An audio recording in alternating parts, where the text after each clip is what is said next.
परंतु भगवान परमात्मा कसे आहेत? सत्य स्वरूप आहे.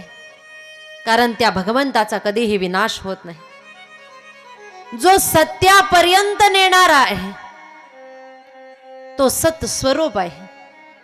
त्याच्यानंतर दुसरा शब्द वापरलेला आहे तो भगवान परमात्मा कसा आहे म्हणतात? चित स्वरूप आहे.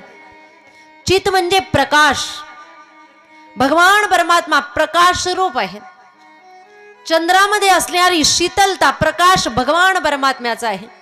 सूर्यामध्ये असणारी प्रखरता सुद्धा भगवान परमात्म्याची आहे. साधक साधना करत असताना गुरूंनी दिलेल्या मंत्राचा जप करून 2 भ्रुकुटींच्या मध्ये जर चित्तवृत्ती स्थिर करून ध्यान धारणा करत असेल तर सर्वप्रथम साधकाला जे अंतःकरणामध्ये दर्शन घडतं ते दर्शन प्रकाश रूप घडतंय. ज्योतिर्मय दर्शन घडतंय. तो प्रकाश म्हणजे काय आहे? चित आहे. चित म्हणजे प्रकाश. आणि त्याच्यानंतर जो प्रकाशापर्यंत नेणारा आहे म्हणजे अज्ञानाचा विनाश करून ज्ञानाचा प्रकाश तुमच्या आमच्या अंतःकरणामध्ये जो उत्पन्न करणारा आहे त्याला चित म्हटलेला आहे. आणि त्याच्यानंतर तिसरा शब्द वापरलेला आहे तो भगवान परमात्मा कसा आहे म्हणतात? आनंद घन आहे. आनंद घन म्हणजे कसा? ज्याची एकदा की प्राप्ती झाली की पुन्हा जीवनामध्ये कधीही दुःख येतच नाही असा आनंद देणारा जो आहे तो भगवान परमात्मा आहे. तुम्हा आम्हाला होणारा आनंद वेगळा आणि भगवान परमात्मा जो प्रदान करतात तो आनंद वेगळा. तुम्हा आम्हाला जो आनंद होतोय तो कसा आहे? आपल्याला जो आनंद होतोय तो अशाश्वत आनंद आहे. आणि भगवान परमात्मा कसे आहे? शाश्वत आनंद घन आहे. तुम्हा आम्हाला जो आनंद होतोय तो अशाश्वत आहे म्हणजे लगेच संपणार आहे. कसा आनंद होतो आपल्याला? एखादी आवडतीची व्यक्ती भेटली की आपल्याला आनंद होतो. आवडतीचे वस्त्र जर आपल्याला प्राप्त झाले ते नवीन वस्त्र परिधान करत असताना आपल्याला आनंद होतो. नवीन अलंकार मिळाले ते अलंकार परिधान केले की आपल्याला आनंद होतो. आनंद केव्हा होतो आपल्याला? समजा शेतात गेलेले आहेत, भरपूर कष्ट केलं, उन्हाळ्याचे दिवस, भरपूर थकले, भूक लागली आणि भूक लागल्यानंतर पंचपक्वान्नाचं ताट समोर आलं आणि त्या ताटामध्ये जर श्री बालाजीचा प्रसाद असेल,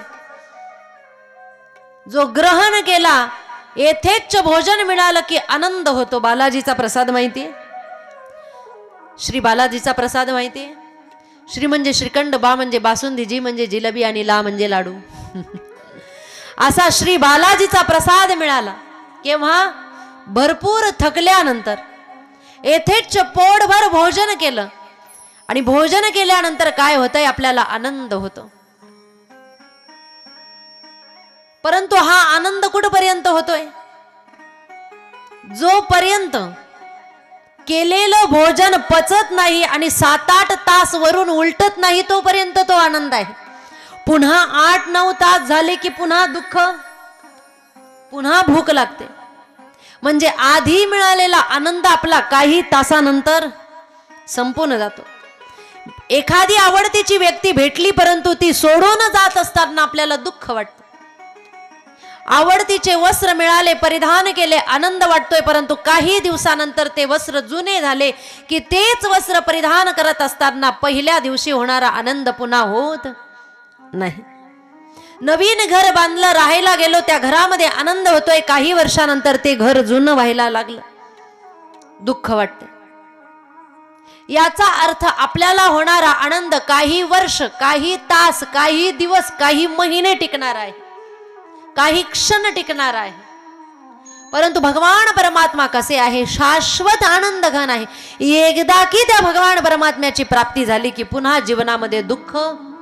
नित्यानंद पुढे आनंद तो कोण? नित्यानंद पुढे आनंद तो कोण? नित्यानंद पुढे आनंद तो कोण? नित्यानंद पुढे आनंद तो कोण? विषय सुख पुढे दक्षिणा विषय सुख बाई बापुरे पेक्षीन विषय सुख बाई बापुरे पेक्षीन विषय सुख बाई बापुरे पेक्षीन न सरेची वैकुंठ सदन न सरेची वैकुंठ सदन न सरेची वैकुंठ सदन न सरेची वैकुंठ सदन ते जगागीला बाळे ते जगागीला बाळे नित्यानंद पुढे विचरत कोण नित्यानंद पुढे आनंद कोण नित्यानंद पुढे आनंद कोण नित्यानंद पुढे आनंद कोण नित्य आनंद घन असणाऱ्या पुढे तुमचा आमचा आनंद कुठे आहे? म्हणून भगवान परमात्मा आनंद प्रदान करणारे आहे. कोण आहे तो भगवान परमात्मा? म्हणतात सत्य स्वरूप आहे, चित स्वरूप आहे, आनंद स्वरूप आहे. ठीक आहे महाराज, पण त्याचं कार्य काय आहे? समजा एखादा मुलगा बघितला, आपल्या मुलीला त्या मुलासाठी पसंत केलेला आहे आई वडिलांनी. काय आहे नाव? म्हटले कसा आहे तो? म्हटले स्वभावाने अतिशय चांगला आहे. कसा आहे? सत्य स्वरूप आहे, चित स्वरूप आहे, आनंद स्वरूप आहे. काय काम करतो? काहीतरी कामधंदाही त्याने केलं पाहिजे ना. काय काम करतो? उत्तर दिलं. म्हटले त्या जो सच्चित आणि आनंद घन आहे तो संपूर्ण जगाच्या उत्पत्तीचं कार्य करतो. विश्वोत्पत्त्यादी हेतवी, विश्वाच्या उत्पत्तीचा तो हेतू आहे. त्याने संपूर्ण विश्वाची उत्पत्ती निर्मिती केलेली आहे. का केली आहे म्हणतात? साधू संतांनी उत्तर दिलं, त्याला एकट्याला करमत नव्हतं म्हणून त्याने संपूर्ण जगत निर्माण केलं. एकलेनी कंठेची म्हणून या येणे केले निर्माण 14 भुवने. गगन मेघ चंद्र सूर्य तारांगणे 5 भौतिके भिन्ने भिन्ने हो ऐसा लागवी हा माया सूत्रधारी. एकट्याला करमत नव्हतं म्हणून त्याने संपूर्ण जगताची निर्मिती केली. जेने हे विश्व निर्मियल. ठीक आहे, जगताची निर्मिती केली, परंतु त्याला आमची मुलगी दिल्यानंतर ती सुखी राहील का हो? म्हटले हो, निश्चितच. त्याला जर तुम्ही तुमची मुलगी दिली तर तो काय करणार आहे? म्हणतात तापत्रय विनाशाय. तो भगवान परमात्मा कसा आहे? 3 प्रकारचे ताप नाहीसे करणार आहे. 3ही प्रकारचे ताप कोणते आहे? पहिला ताप आहे आधी भौतिक, दुसरा आहे आधी दैविक आणि तिसरा आहे आध्यात्मिक. 3ही ताप दूर करणारा तो आहे. आधी भौतिक ताप कशाला म्हणतात? भूते उपद्रव दिदला ताडिला अथवा निस्तेजिला तिने चित्ती दाहो झाला. आधी भौतिक बोलिला तो ताप. नाथ महाराज सांगताय आधी भौतिक ताप म्हणजे काय? भूते उपद्रव दिदला ताडिला अथवा निस्तेजिला. भूत मात्र म्हणजे प्राणी मात्र, जीव मात्र. एका जीवाने दुसऱ्या जीवाला जो त्रास दिलेला आहे त्याच्यापासून जे दुःख सहन करावं लागतं त्या दुःखाला आधी भौतिक ताप म्हणतात. उदाहरणार्थ, कुत्र चावलं, सर्पदंश झाला, बैलाने शिंग मारलं, एका व्यक्तीने दुसऱ्या व्यक्तीला मारहाण केली, एका व्यक्तीने दुसऱ्या व्यक्तीचा अपमान केला, म्हणजे एका जीवापासून दुसऱ्या जीवाला होणारा त्रास आधी भौतिक ताप. दुसऱ्या प्रकारचा ताप आहे आधी दैविक ताप. आधी दैविक ताप म्हणजे काय? नाथ महाराज वर्णन करतात. दैवी अतिवृष्टी का अनावृष्टी राजकी भूतीला झाला कष्टी. आगिनी जाळीता नावरे संकटी आदि दैविक ताप बोली जी. म्हणतात दैवी अतिवृष्टी का अनावृष्टी. दैविक जेही पदार्थ आहे त्यांच्यापासून होणारा ताप. अतिवृष्टी झाली, खूप पाऊस पडला, पूर आला, गावच गाव पाण्यामध्ये गेले, घर बुडाले, लोक मेले, पशु पक्षी प्राणी मेले. आदी दैविकता. पाऊस पडलाच नाही, दुष्काळ पडला, पाणी मिळालं नाही, पशु पक्षी मरण पावले. आदी दैविकता. उल्कापात झाला, अति उष्णतेने लोक वारले, भूकंप झाला, अति थंडी पडली, थंडीनेही प्राणी पशु पक्षी जीव जंतू मानवांना त्रास त्या ठिकाणी झाला. आदी दैविक ताप. याला आदी दैविक ताप म्हणतात. आणि तिसऱ्या प्रकारचा ताप आहे आध्यात्मिक ताप. आध्यात्मिक ताप कशाला म्हणतात? नाथ महाराज वर्णन करतात.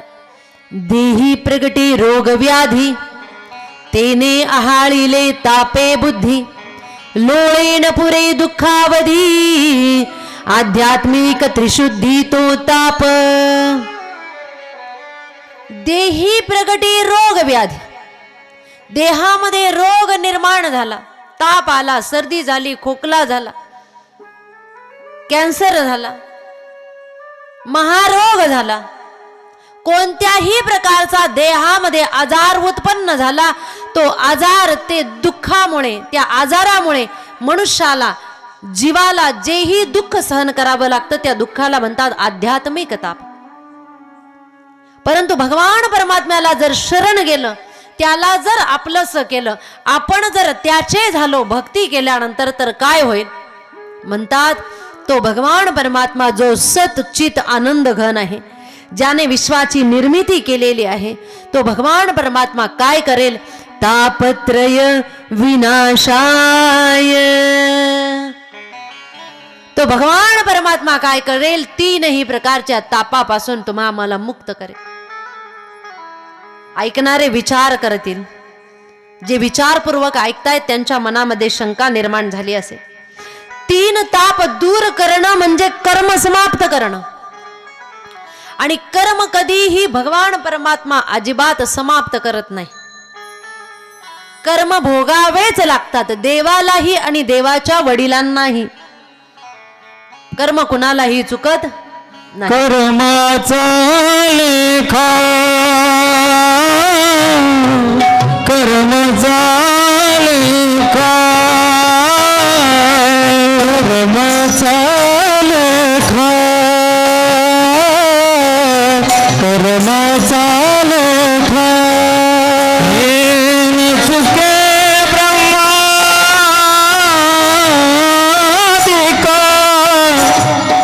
चुके ब्रह्मादिका लेखा, कर्माचा लेखा, कर्माचा लेखा, कर्माचा लेखा, कर्माचा लेखा. न चुके ब्रह्मादिका, न चुके ब्रह्मादिका, कर्माचा लेखा, कर्माचा लेखा, कर्माचा लेखा. कर्माचा लेखा न चुके ब्रह्मादिक. कर्म कुणालाही चुकत नाही. मग तो भगवान परमात्मा तीनही प्रकारचे ताप दूर करतो. म्हणजे काय करतो? तापत्रय विनाशाय. त्या भगवान परमात्म्याला शरण गेलं तर तीनही प्रकारच्या तापांपासून तो तुम्हा मला मुक्त करतो. याचा अर्थ काय आहे? तो अजिबात त्या ठिकाणी कर्माला क्षमा करत नाही, परंतु कर्म भोगत असताना जेही दुःख आहे ते दुःख भोगत असताना सहन करण्याचं सामर्थ्य देतो. त्यालाच म्हणतात तापत्रय विनाशाय.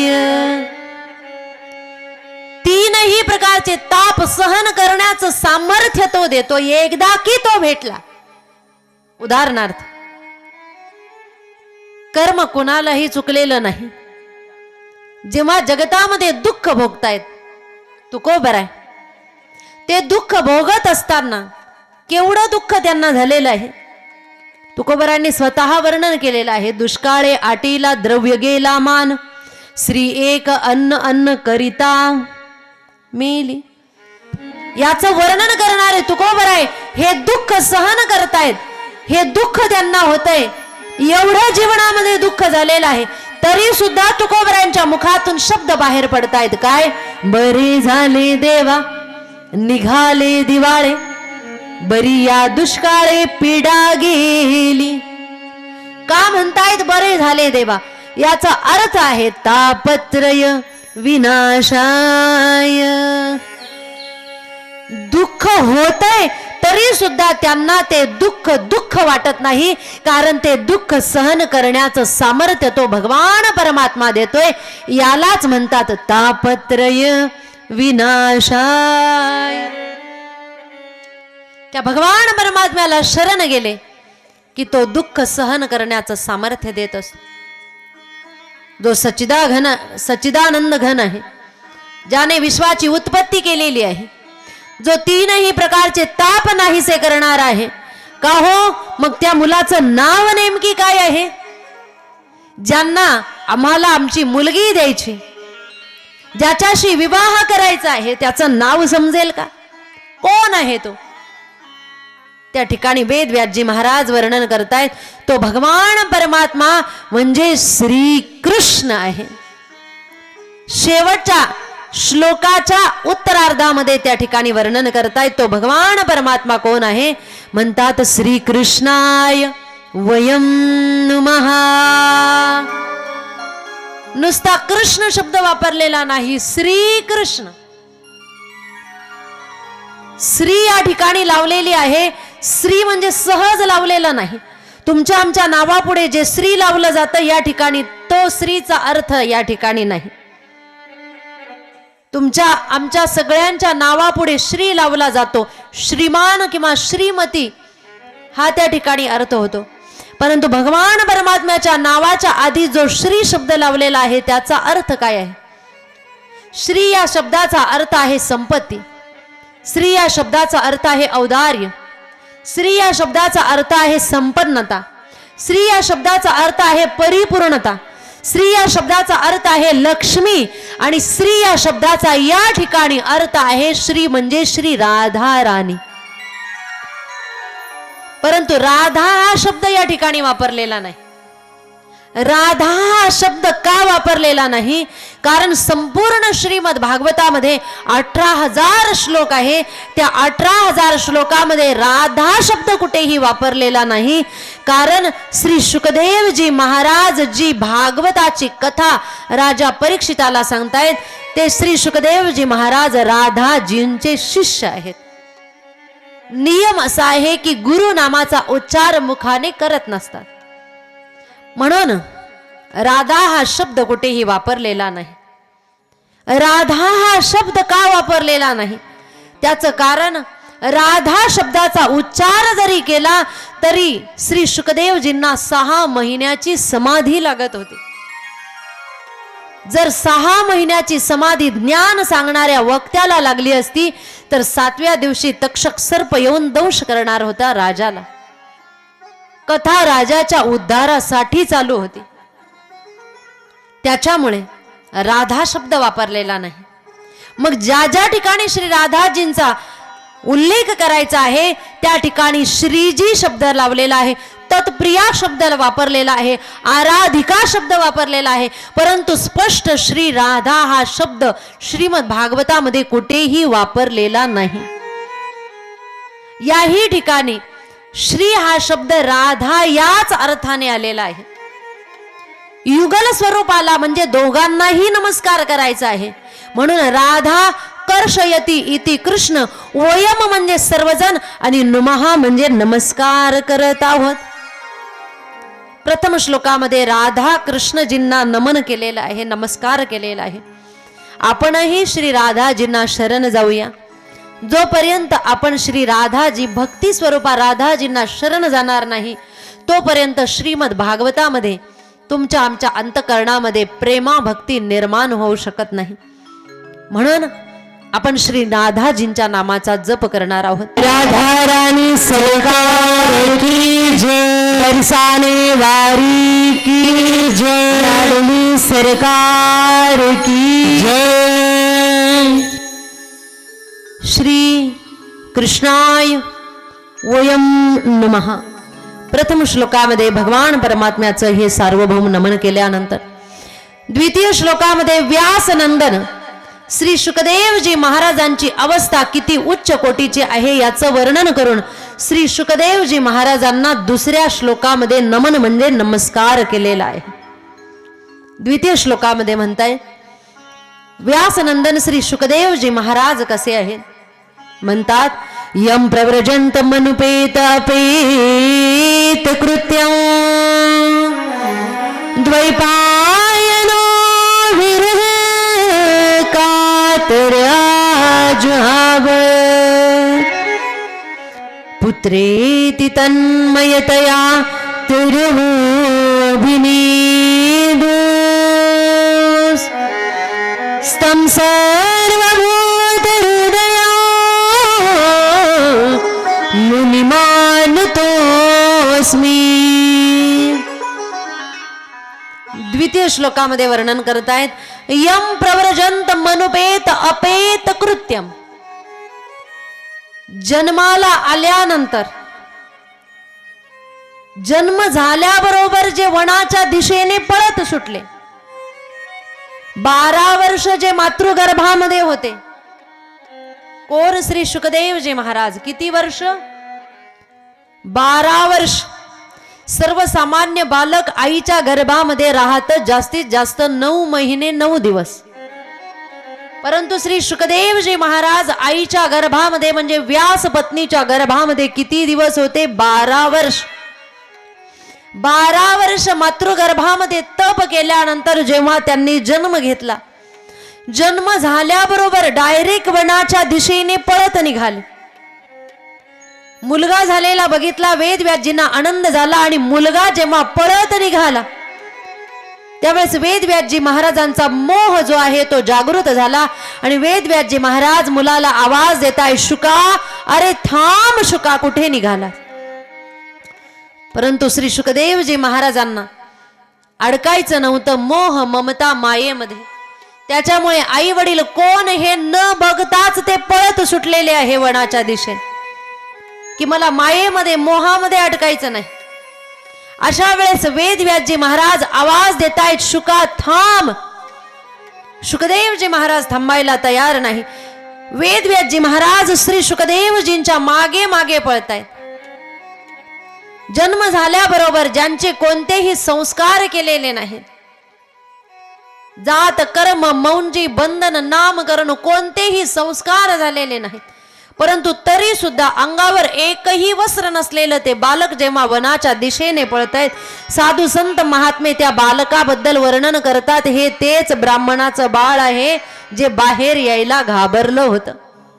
ब्राह्मणाचे पोर एक केला शिवाने, ब्राह्मणाचे पोर एक केला शिवाने, आरावरी शोलपावे रे, आरावरी शोलपावे,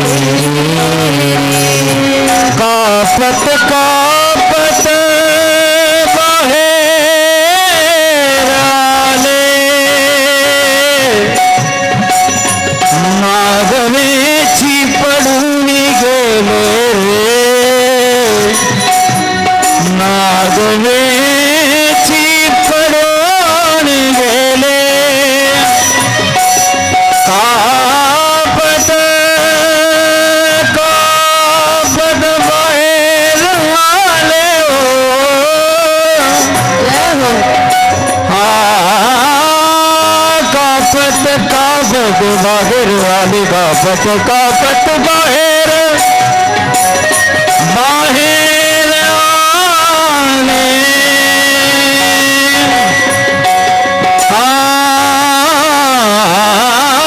हरी,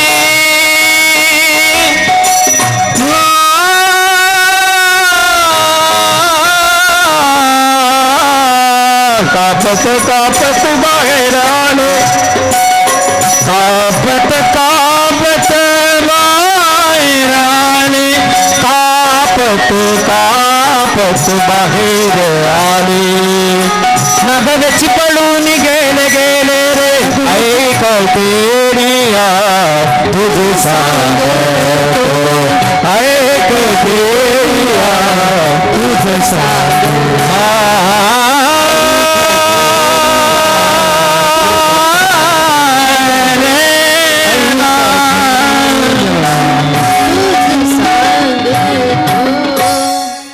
ब्राह्मणाचे पोर एक खेळासी भ्याल 12 वर्ष लपाले रे. कुठे लपलेला आहे? मातृगर्भामध्ये.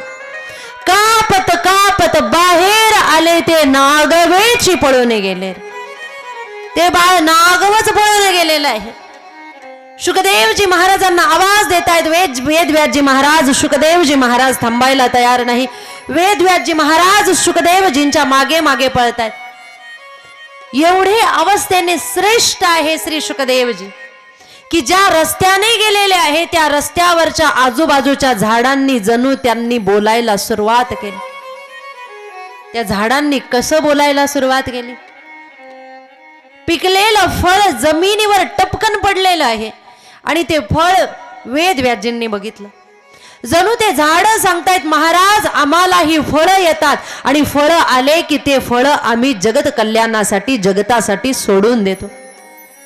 तुम्हालाही व्यासरूपी झाडावर शुकदेव रूपी फळ आलेलं आहे आणि ते तुमच्यासाठी नाही जगत कल्याणासाठी आहे म्हणून त्यांना जाऊ द्या. झाडांना जणू वाचा प्राप्त झाली. एवढं सामर्थ्य ज्यांच्यामध्ये आहे असे श्री शुकदेवजी महाराज आहे. किती सामर्थ्य आहे श्री शुकदेवजींमध्ये. जेव्हा वेदव्यासजी थांबलेच नाही शुकदेवजींच्या मागे मागेच निघाले. म्हणतात पुढे एक सरोवर दिसलं. त्या सरोवरामध्ये काही स्त्रिया स्नान करत होते. शुकदेवजी तिथून गेले तरी देखील स्त्रिया स्नान करतायत. परंतु वेदव्यासजी महाराजांना मागून आलेलं बघितल्याबरोबर स्त्रियांनी अंगावर वस्त्र त्या ठिकाणी झाकून घेतले. वेदव्यासजींना आश्चर्य वाटलं. वेदव्यासजींनी त्या स्त्रियांना विचारलं आत्ताच माझा 12 वर्ष ज्याचं वय आहे आणि आत्ताच जो जन्माला आलेला आहे असा मुलगा इथून गेल्यानंतर तुम्ही अंगावर वस्त्र परिधान केले नाहीत परंतु मला बघितल्याबरोबर लगेच वस्त्र झाकले, काय कारण आहे? त्या स्त्रियांनी सुंदर उत्तर दिलं महाराज आत्ताच तुमचा मुलगा जो इथून गेला त्याला स्त्री काय पुरुष काय विषय काय अवयव काय याचं अजिबात ज्ञान नाही. ते विषय विकारांनी रहित आहेत परंतु तुम्ही ज्ञानी जरी असलात तरी तुम्हाला याचं सर्व ज्ञान आहे म्हणून तुम्हाला बघितल्याबरोबर आम्ही वस्त्र परिधान केले, अंग झाकलेले आहे. म्हणजे एवढे अवस्थेने श्रेष्ठ त्या ठिकाणी श्री शुकदेवजी आहे हे व्यासांना कळालं. एवढे अवस्थेने जे श्रेष्ठ आहेत त्या श्री शुकदेवजी महाराजांना दुसऱ्या श्लोकामध्ये नमन म्हणजे नमस्कार केलेला आहे. याच्या नंतर वर्णन करतायत 88,000 शौनकादिक ऋषी आहे, 88,000 साधू आहे. त्या सगळ्या साधूंचं नाव एक आहे शौनकादी ऋषी. अशा शौनकादी ऋषींना जेव्हा यज्ञ करायचा होता ते भगवान परमात्म्याकडे गेले. पवित्र जागा यज्ञासाठी कोणती आहे आम्हाला ती जागा सांगा म्हणून विचारलं. भगवंताने चक्र सोडलं आणि चक्र ज्या जागेवर स्थिर झालं त्या जागेला नाव पडलं चक्रतीर्थ. 2 धामला जे गेलेले असतील 4 धामला गेलेले असतील त्या त्यांनी नैमिषारण्यामध्ये चक्रतीर्थाचं दर्शन केलेलं असेल.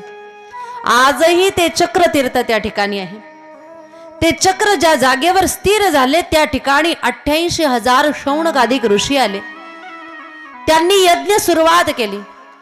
होम हवन यज्ञयाग करू लागले. पहाटे पासून यज्ञाला प्रारंभ होत होता, दुपारपर्यंत यज्ञ व्हायचा आणि उरलेला अर्धा दिवस त्या ठिकाणी कोणतंही कार्य होत नव्हतं. भोजन झालं की काहीच कार्य होत नव्हतं. साधूंनी विचार केला आपल्या आयुष्यातला अर्धा दिवस रोज व्यर्थ वाया जातोय.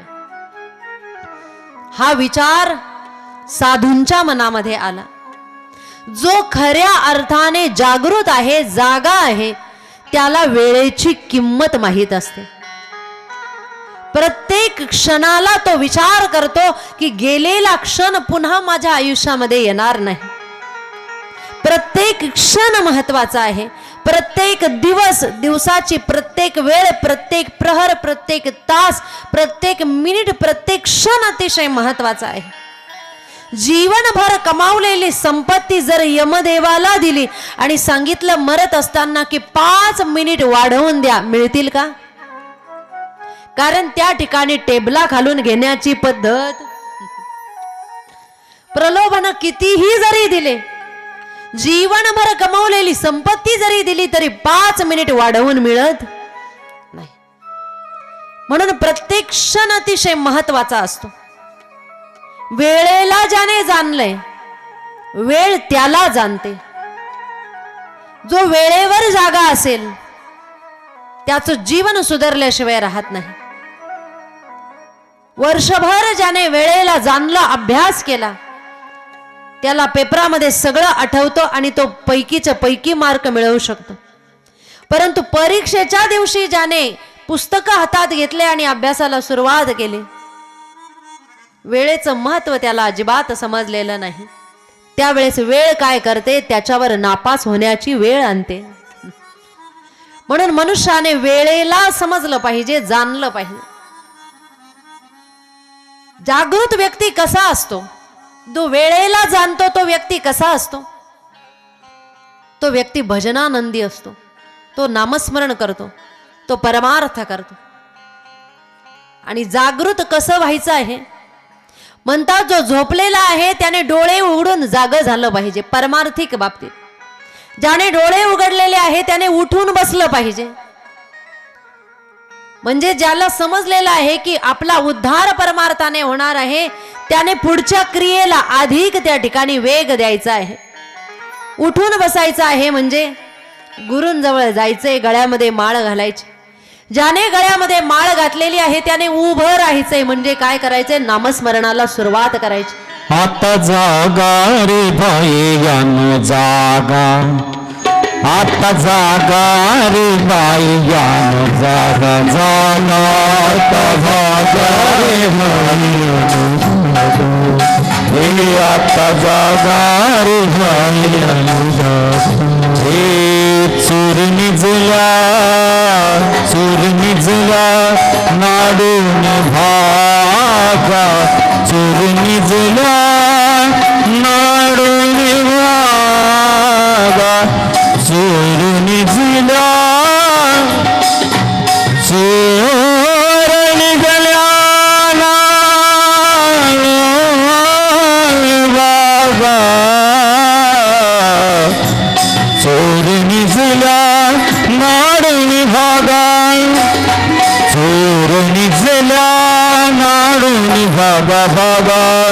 आता जागा रे बाई यान जागा, आता जागा रे बाई यान जागा, जागा जागा.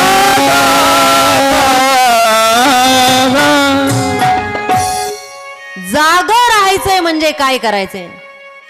तुमच्या आमच्या दृष्टीने डोळे उघडे असले म्हणजे जागा आहे, पण परंतु साधू संतांच्या दृष्टीने जागा असणं म्हणजे काय आहे?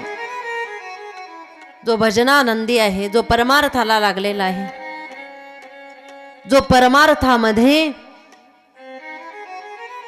क्रियाशील आहे, भगवत प्राप्तीसाठी जो कृतिशील आहे, साधू संतांच्या दृष्टीने तो जागा आहे. जो उभा राहिलेला आहे त्याने चालायला सुरुवात करायची आहे, म्हणजे त्याने नामस्मरण करायचं आहे. जो चालायला लागलेला आहे त्याने नामस्मरण फक्त सकाळ दुपार संध्याकाळ नाही, प्रत्येक क्षणाला करण्याचा प्रयत्न करायचा आहे, म्हणजे वेग वाढवायचा आहे. जो पटापट चालायला लागलेला आहे त्याने पळायचं आहे. पळायचं आहे म्हणजे काय करायचं आहे? भगवत प्राप्तीसाठी अजून कृतिशील व्हायचं आहे.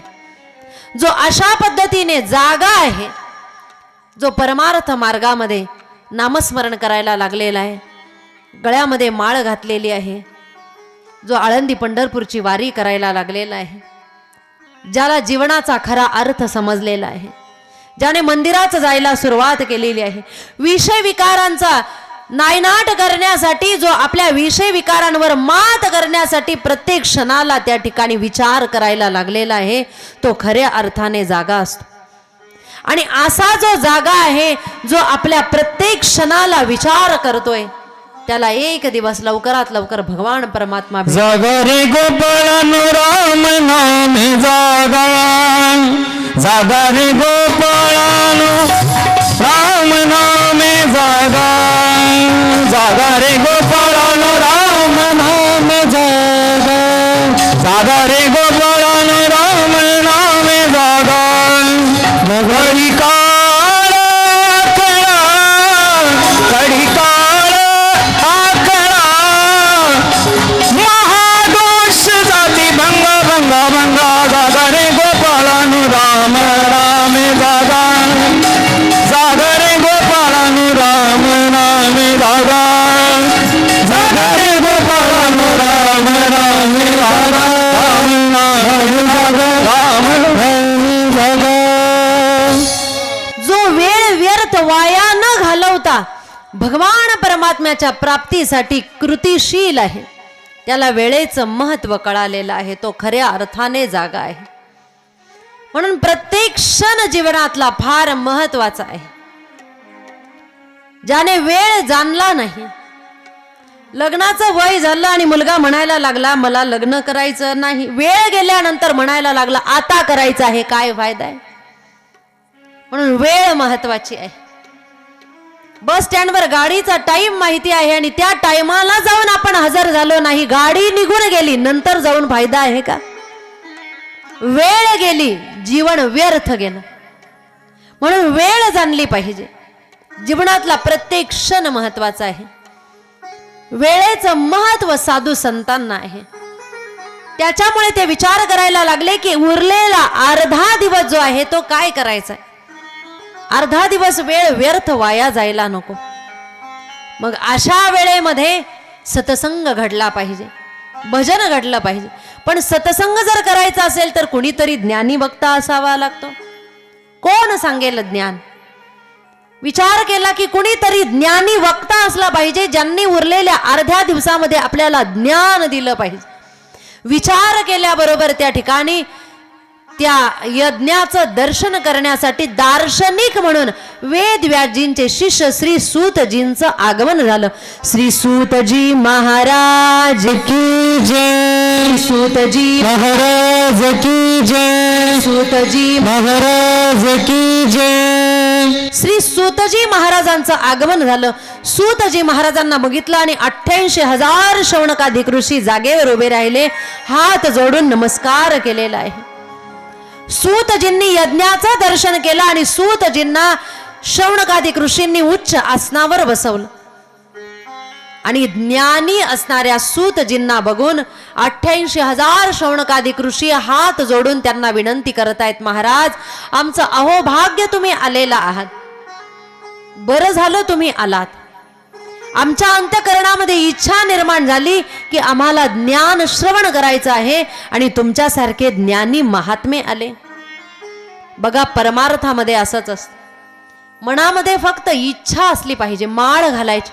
कुणीतरी दिव्य साधू संत महात्म्यांचं आगमन होतं आणि त्यांच्या हाताने लगेच माळ घालता येते. इच्छा झाली वारी करायची, पण वारी करायची कुणीतरी जोडीदार असलं पाहिजे ना. कुणासोबत जायचं. मनामध्ये विचार आला आणि तेवढ्यात त्या ठिकाणी कुणीतरी वारीला जाणार आपल्याला भेटतं आणि त्यांच्या मुखातून शब्द बाहेर पडतात, अहो आम्हाला यावर्षी पायी वारीला जायचंय, आषाढी कार्तिकी आषाढी वारीला जायचंय, आळंदी ते पंढरपूर. ज्या व्यक्तीला जाण्याची इच्छा आहे त्या व्यक्तीच्या मुखातून लगेच शब्द बाहेर पडतात, बरं झालं तुम्ही भेटलात, मला ही वारी करायची होती, बरं झालं तुमची भेट झाली, माझी इच्छा होतीच, परंतु कोण आहे, जायचंच आहे ना, तर कुणीतरी जोडीदार तर पाहिजे ना, बरं झालं तुम्ही भेटलात. याचा अर्थ काय आहे. इच्छा अंतःकरणामध्ये निर्माण झाली, निर्माण झाल्याबरोबर लगेच भगवान परमात्मा त्या ठिकाणी कृपा करतात. त्याच्या आधी पहिलं पाऊल आपलं पडलं पाहिजे. परमार्थामध्ये पहिलं पाऊल आपलं पडलं की भगवान परमात्मा उरलेले पाऊल स्वतःच चालत येत असतात. पण आधी पाऊल पहिलं आपलं पडलं पाहिजे. इच्छा झाली वारी करायची, लगेच वारी करणारं कोणीतरी भेट. वारी करायची आहे परंतु धनही पाहिजे, बिशी द्यावी लागते, काहीतरी खर्च लागतो, चहा पाणी असेल, येण्या जाण्याचा खर्च असेल, पैसाही पाहिजे. अचानक कोणीतरी पैसा देण्यासाठीही उभा राहतो, अचानक कुठून तरी मदत भेटते, अचानक कुठून तरी घरामध्ये पैसा येतो. केव्हा? इच्छा झाली परमार्थाची, दान करायचंय. यावर्षी पंगत देण्याची इच्छा आहे. 1 वर्षापासून नाही, अनेक वर्षापासून मनामध्ये इच्छा आहे. या वर्षी तर पंगत द्यायचीच आहे, परंतु पैसा कुठून येईल? भगवान परमात्मा लगेच बघतात, यांच्या अंतःकरणामध्ये दानाची इच्छा आहे ना, असं काहीतरी घडतंय की तुमच्या घरामध्ये आपोआप पैसा येतो, आपोआप आपल्याकडे दान पुण्य होण्याचं सामर्थ्य आपल्यामध्ये निर्माण होत. पण पहिलं पाऊल आपलं पडलं पाहिजे. इच्छा झाली, अर्धा दिवस व्यर्थ वाया जायला नको, सत्संग घडला पाहिजे. सूतजी महाराज आले, व्यासजींचे शिष्य. विनंती केली, महाराज आलात ना, आम्हाला ज्ञान सांगा. हात जोडून शौनकादिक ऋषी सूतजी महाराजांना म्हणतायत, महात्मन, अज्ञान द्वांत विद्वांस कोटी सूर्य समप्रभ, सूताख्यायी कथा सार मम कर्ण रसायन. अज्ञान द्वंत विद्वांस, महाराज तुम्ही कसे आहात? तुम्ही ज्ञानी आहात आणि आम्ही कसे आहोत? अज्ञानी आहोत. अज्ञान द्वंत विद्वांस, तुम्ही विध्वंस करा कुणाचा? आमच्या अज्ञानाचा विध्वंस करा, म्हणजे आमच्यामध्ये असलेल्या अज्ञानाचा तुम्ही नाश करा. कोटी सूर्य समप्रभ, महाराज तुमच्यामध्ये ज्ञान आहे, किती कोटी सूर्य समप्रभ, कोटी सूर्यांचा जेवढा प्रकाश असतो तेवढं ज्ञान तुमच्यामध्ये आहे. किती ज्ञान आहे? 5-10 लिटर नाही, 5-10 किलो नाही, 5-10 किलोमीटर नाही. किती ज्ञान आहे? तर ज्ञानाला सूर्याच्या प्रकाशाची उपमा दिली आहे. किती ज्ञान आहे? कोटी सूर्य समप्रभ.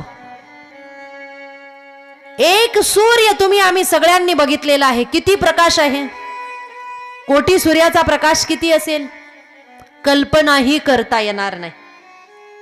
एवढा प्रकाश, एवढा प्रकाश जेवढा आहे तेवढं ज्ञान तुमच्यामध्ये आहे. पण महाराज, त्या ज्ञानापैकी सगळं ज्ञान आम्हाला सांगू नका. कोणतं ज्ञान सांगा? किती सांगा? म्हणतात कथा सारम, म्हणजे सार सार रूप असणार ज्ञान तुम्ही आम्हाला सांगा. सगळं सांगू? जसं जेवायला बसले पंक्तीला, वाढणारे आले वाढायला, जेवणारे म्हणतात सगळं टाकू नको, सार सार, वरच वरच सगळं टाकू. काय टाक? सार सार वाढ. तर्री म्हणतात इकडे, तर्री. सगळं टाकू नको, म्हणजे जे महत्वाचं आहे. जसं पेपर जवळ आले आणि शिक्षक सांगतात, लिहा मुलांनो हे प्रश्न टिकमार करा, VIMP हे महत्वाचे आहे, हे येऊ शकतात. म्हणजे सार, जसं उसाचा सार आहे साखर, दुधाचा सार आहे तूप, तसं महाराज तुमच्यामध्ये कोटी सूर्यांचा जेवढा प्रकाश आहे तेवढं ज्ञान तुमच्यामध्ये आहे. परंतु सगळा प्रकाश आमच्या अज्ञान रूपी हृदय पटलावर टाकू नका. फक्त महत्वाचं जे आहे असं कथा सार, असं ज्ञान तुम्ही आम्हाला सांगा. कसं सांगा? मम कर्ण रसायन, आमच्या कानांना रसायन रूप असेल असं ज्ञान तुम्ही आम्हाला सांगा. बघा, जीवनामध्ये संत भेट फार कठीण आहे. किती कठीण आहे? बहु अवघड आहे संत भेटी, खूप कठीण आहे.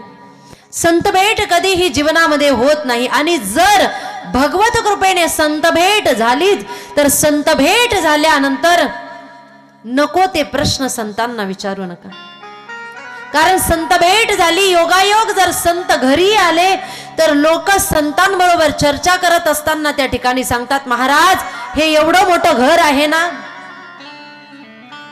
मी बांधलेलं आहे.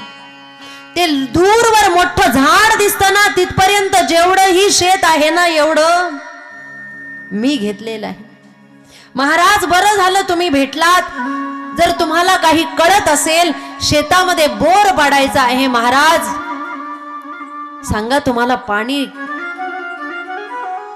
पाण्याचा जर ठाव ठिकाणा कळत असेल तर सांगा महाराज, कोणत्या ठिकाणी बोर पाडायचा आहे, पाणी लागेल की नाही. संत भेट झाली तर लोक संतांना प्रश्न विचारतात, महाराज आम्ही दुकान टाकलेलं आहे, सांगा महाराज आमचं दुकान चालेल की नाही. सांगा महाराज, या वर्षी तरी पाऊस पडेल की नाही. या वर्षी तरी आमच्या ऊसाला, कापसाला, हळदीला भाव मिळेल की नाही. सांगा महाराज, तुम्हाला जर कळत असेल तर 1500 रुपयाचे 2100 लाडकी बहीण म्हणून मिळेल की नाही. कळतंय का महाराज तुम्हाला काही. आणि आता सगळ्यांचा एकच प्रश्न आहे, महाराज सांगा, या वर्षी तरी आमच्या मुलाचं लग्न जमेल की नाही. सगळ्यांचा प्रश्न आहे महाराज. 4-5 वर्षापासून शोध घेतोय आणि काही तर इथपर्यंत विचारतात, महाराज तुम्ही गावोगावी फिरतात, तुमच्या बघण्यात एखादी मुलगी आहे की नाही. जर कुणी असेल तर कळवा, आमचा मुलगा अमुक अमुक काम करतो, एवढी शेती आम्हाला आहे, या वर्षी तरी त्याचं लग्न जमेल की नाही. हे प्रश्न लोक विचारतात. पण संत भेट झाली तर असे प्रश्न त्या ठिकाणी विचारू नका. संत भेट झाली तर काय विचारलं पाहिजे. कायनी उदार पावेल, कायनी उदार आये कृपा करील नारायण, कृपा करील नारायण. ऐसे तुम्ही सांगा संत जन, करा समाधान चित्त माझे, करा समाधान,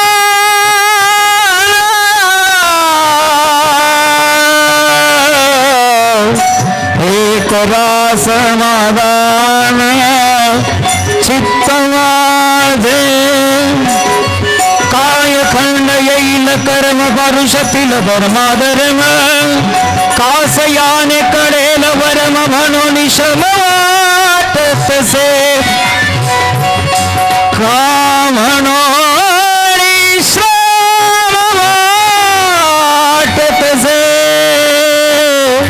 वाटतसे, वाटतसे काय खंड येईल कर्म, काय खंड येईल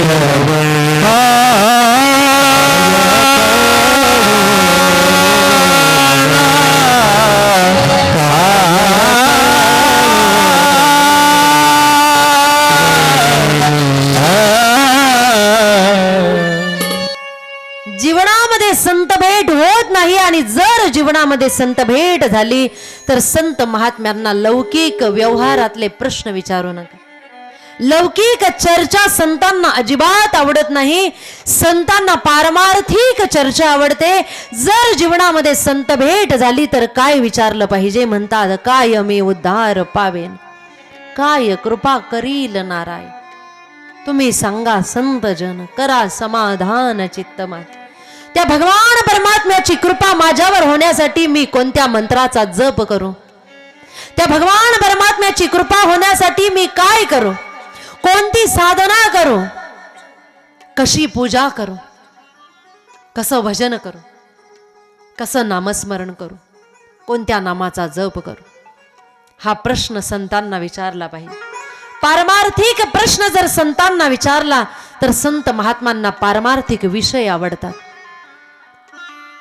सूतजी महाराज आले आणि शौनकादिक ऋषींनी विचारलं, अज्ञानरूपी अंधकार दूर होण्यासाठी तुम्ही ज्ञानी आहात ना महाराज? तर त्या ज्ञानापैकी सर्व साराचा सार जे असेल ते ज्ञान तुम्ही आम्हाला सांगा, की जे श्रवण केल्यानंतर आमच्या कानांना रसायन रूप वाटेल, आमचा उद्धार होईल. कसं ज्ञान सांगा? म्हणतात, श्रेयसाम यद भवे श्रेय पावना नांच पावना कृष्ण प्राप्ती करम शाश्वत साधनम तद्वदाधुना. कसं ज्ञान सांग? जे श्रेष्ठाहूनही श्रेष्ठ आहे, पवित्रालाही पवित्र करणार आहे, कृष्ण प्राप्ती करून देणार आहे, जे ऐकल्यानंतर आम्हाला कृष्ण प्राप्ती होईल. आणि कशी? शाश्वत. कृष्ण प्राप्ती करम शाश्वत साधनम तद्वदाधुना. असं साधन महाराज तुम्ही आम्हाला सांगा. हा प्रश्न ऐकला सूतजी महाराजांना आनंद झाला. धन्य आहात तुम्ही, स्वतःला अज्ञानी म्हणताय. बघा, शौनकादिक ऋषी अज्ञानी नव्हते, तरीही ते म्हणतायत की आम्ही अज्ञानी आहोत. पहिलाच शब्द वापरलेला आहे, अज्ञानद्वंत विद्वंस. ते अज्ञानी नाही तरी स्वतःला अज्ञानी म्हणतायत. याचा अर्थ काय आहे?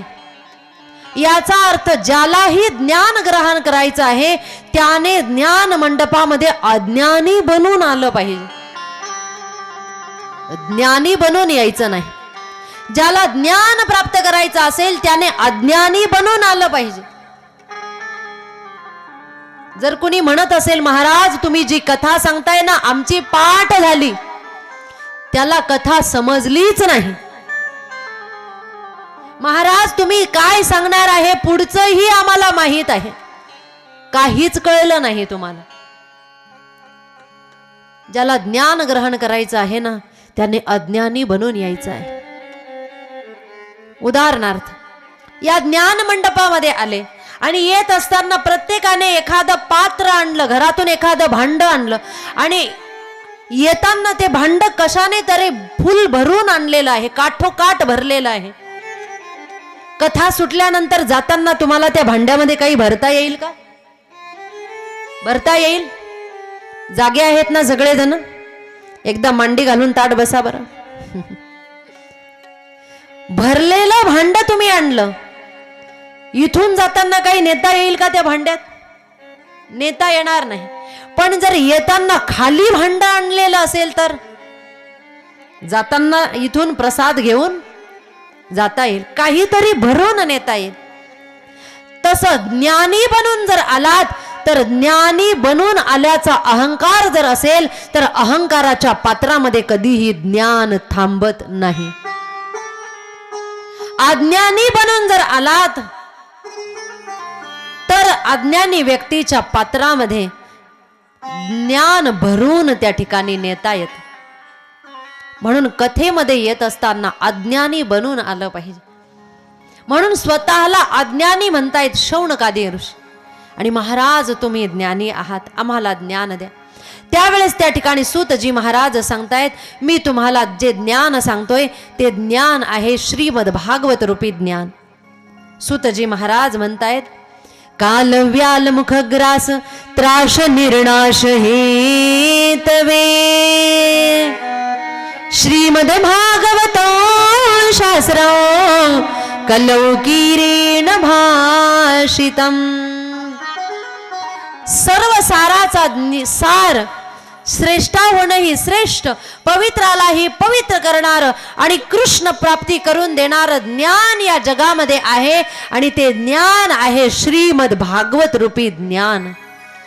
ते ज्ञान मी तुम्हाला सांगणार आहे. सूतजी महाराज शौनकादिक ऋषींना म्हणतायत नैमिषारण्याच्या पावन भूमीमध्ये. आणि ते ज्ञान सांगत असताना श्रीमद भागवतामध्ये प्रवेश करण्याच्या आधी श्रीमद भागवताचं महात्म्य 3 दृष्टांतामध्ये वर्णन केलेलं आहे सूतजींनी. आधी महात्म्य आलेलं आहे. प्रत्येक ग्रंथाच्या सुरुवातीला त्या ग्रंथाचं महात्म्य आलेलं असतं. महात्म्यच का आलेलं असतं याचा विचार केल्यानंतर त्या ठिकाणी असा विचार बाहेर पडतो की महात्म्यच पहिल्या दिवशी का आलेलं असतं.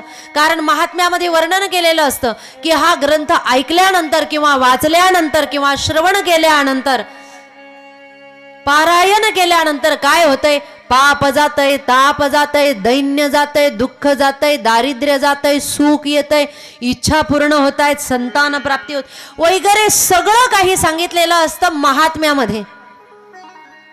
महात्म्यच पहिल्या दिवशी त्या ठिकाणी वर्णन केलं जातं आणि प्रत्येक ग्रंथाच्या सुरुवातीलाच महात्म्य आलेलं असतं.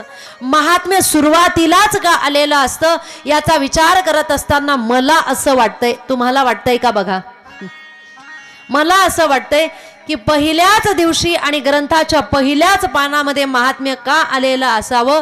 कारण त्या काळातल्या ग्रंथ लिहिणाऱ्या महात्म्यांनाही वाटत असेल की भविष्यामध्ये कलियुगामधले असे मानव आहेत की ते फार स्वार्थी आहेत, काही मिळाल्याशिवाय काही करत नाही. पहिल्याच पानामध्ये ग्रंथ उघडल्याबरोबर सगळं महात्म्य जर त्यांनी वाचलं आणि पहिल्याच दिवशी त्यांनी ऐकलं की हा ग्रंथ 7 दिवस श्रवण केल्यानंतर एवढं काही मिळणार आहे, काय काय, पाप जाईल, ताप जाईल, दुःख जाईल, दारिद्र्य जाईल, सुख येईल, एवढं सगळं जर मिळणार असेल तर रोज उद्यापासून 9 ते 12 पाठ दुखवायला काही हरकत, येऊन बसायला काही हरकत. एवढं सगळं जर मिळणार असेल तर उद्यापासून यायला काही हरकत. म्हणजे स्वार्थी आहेत कलियुगातले जीव, काही मिळाल्याशिवाय काही करत नाहीत. हा स्वार्थ कदाचित त्या काळातल्या महात्म्यांना माहीत असावा. म्हणून प्रत्येक ग्रंथाच्या सुरुवातीला कोणताही ग्रंथ घ्या, पहिल्या पाण्यावर महात्म्य आलेलं असतं. कदाचित त्या महात्म्यांनी याच्यासाठी पहिल्या दिवशीच आणि पहिल्याच पानावर महात्म्य लिहिलेलं असावं. याही ठिकाणी महात्म्य आलेलं आहे. 3 दृष्टांत सांगितलेले आहेत महात्म्यामध्ये. हे महात्म्यामध्ये आलेले 3ही दृष्टांत भागवतामध्ये घेतलेले नाहीत, भागवतातले नाहीत, दुसऱ्या ग्रंथातून घेण्यात आलेले आहेत. स्कंद पुराणा अंतर्गत आलेलं महात्म्य या ठिकाणी सांगितलेलं आहे भागवतामध्ये. कोणत्याही ग्रंथामध्ये महात्म्य हे स्वतःच्या ग्रंथातलं नसतं, ते दुसरीकडून घेतलेलं असतं. कोणत्याच ग्रंथामध्ये स्वतःचं महात्म्य आलेलं नाही की हे त्याच ग्रंथातलं आहे, असं कोणताही ग्रंथ जगामध्ये नाही. भागवतामध्येही जे महात्म्य आलेलं आहे ते स्कंद पुराणा अंतर्गत आलेलं आहे. कारण महात्म्यामध्ये ग्रंथाची स्तुती असते आणि कुणीही कुणाची स्तुती स्वतः करत नाही. नियम असा आहे, कुणीही कुणाची स्वतःची स्तुती स्वतः करायची नसते, आपली स्तुती दुसऱ्यांनी केली पाहिजे, हा नियम आहे. म्हणून म्हटलेलं आहे, बडो बडाई ना करे, बडा न बोली बोल, बडो बडाई ना करे, बड़ा न बोली बोल, हीरा मुख से ना कहे कि लाख हमारा मोल. मोठा कधीही स्वतःची बडाई करत नाही. हिरा कधीही मुखाने सांगत नाही की माझी किंमत लाखोंने आहे. त्याच्यातले गुण धर्मच सांगतात की हिऱ्याची किंमत काय आहे. तसं ग्रंथामधलं आलेलं महात्म्य सुद्धा बाहेरून घेण्यात आलेलं असतं. याही ठिकाणी 3 दृष्टांत सांगितलेले आहे जे स्कंद पुराणा अंतर्गत भागवताचं महात्म्य आलेलं आहे. पहिला दृष्टांत सूतजी महाराज शौनकादिक ऋषींना सांगतायत. म्हणतात श्रीमद भागवत किती श्रेष्ठ आहे. एवढं श्रेष्ठ आहे की जेव्हा राजा परीक्षिताला श्री शुकदेवजी महाराज कथा सांगायला लागले त्यावेळेस स्वर्गाधिक देव अमृताचा कलश घेऊन खाली आले आणि अमृताचा कलश घेऊन आल्यानंतर श्री शुकदेवजी महाराजांना सांगायला लागले, स्वर्गातले देव महाराज हे स्वर्गातलं अमृत घ्या आणि तुमचं कथामृत आम्हाला द्या. म्हणजे तुमचं कथामृत द्या आणि स्वर्गातलं अमृत घ्या. राजाला हे अमृत देऊन टाका, राजाला मृत्यू येणार नाही, पण तुमचं कथामृत तुम्ही आम्हाला द्या. ज्या वेळेस त्या ठिकाणी असं वर्णन करायला लागले त्या ठिकाणी स्वर्गाधिक देवांना अमृताचा कलश घेऊन बघितलं आणि श्री शुकदेवजी महाराज गालामध्ये हसायला लागले. श्री शुकदेवजी महाराज त्या ठिकाणी म्हणायला लागले की तुम्ही काचेचे तुकडे घेऊन आलेले आहात आणि त्याच्या बदल्यात मौल्यवान मणी मागत आहात. काय म्हणतायत? क्व सुधा क्व कथा लोके क्व काच क्व मनीर महान ब्रह्मरातो विचार्यैव तदा देवांजहासः. क्व सुधा क्व कथा लोके क्व काच क्व मनीर महान. कुठे तुमच्याकडे असलेले काचेचे तुकडे आणि कुठे माझ्याजवळ असलेला मौल्यवान मणी.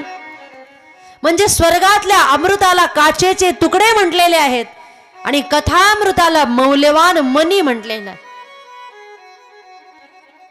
स्वर्गातलं अमृत स्वर्गाधिक देवांना सहजासहजी मिळालेलं नाही. कसं मिळालेलं आहे? दैत्यांची मदत घेतली, वासुकी नाग आणला, मंद्राचल पर्वत समुद्रामध्ये टाकला. एका बाजूला दानव, एका बाजूला देव. समुद्र मंथन झालं, हलाहल विष निघलं. तेही प्राशन करावं लागलं महादेवाला.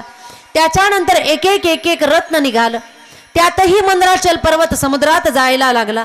तेव्हा कुर्म अवतार भगवंताला घ्यावा लागला. धन्वंतरी रूपाने भगवंत प्रकट झाले.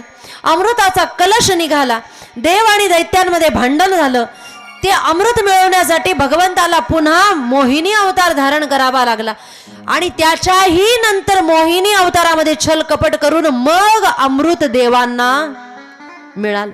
आणि असं कष्टाने मिळालेलं अमृत न मागता देवता द्यायला आले, न मागता द्यायला आले.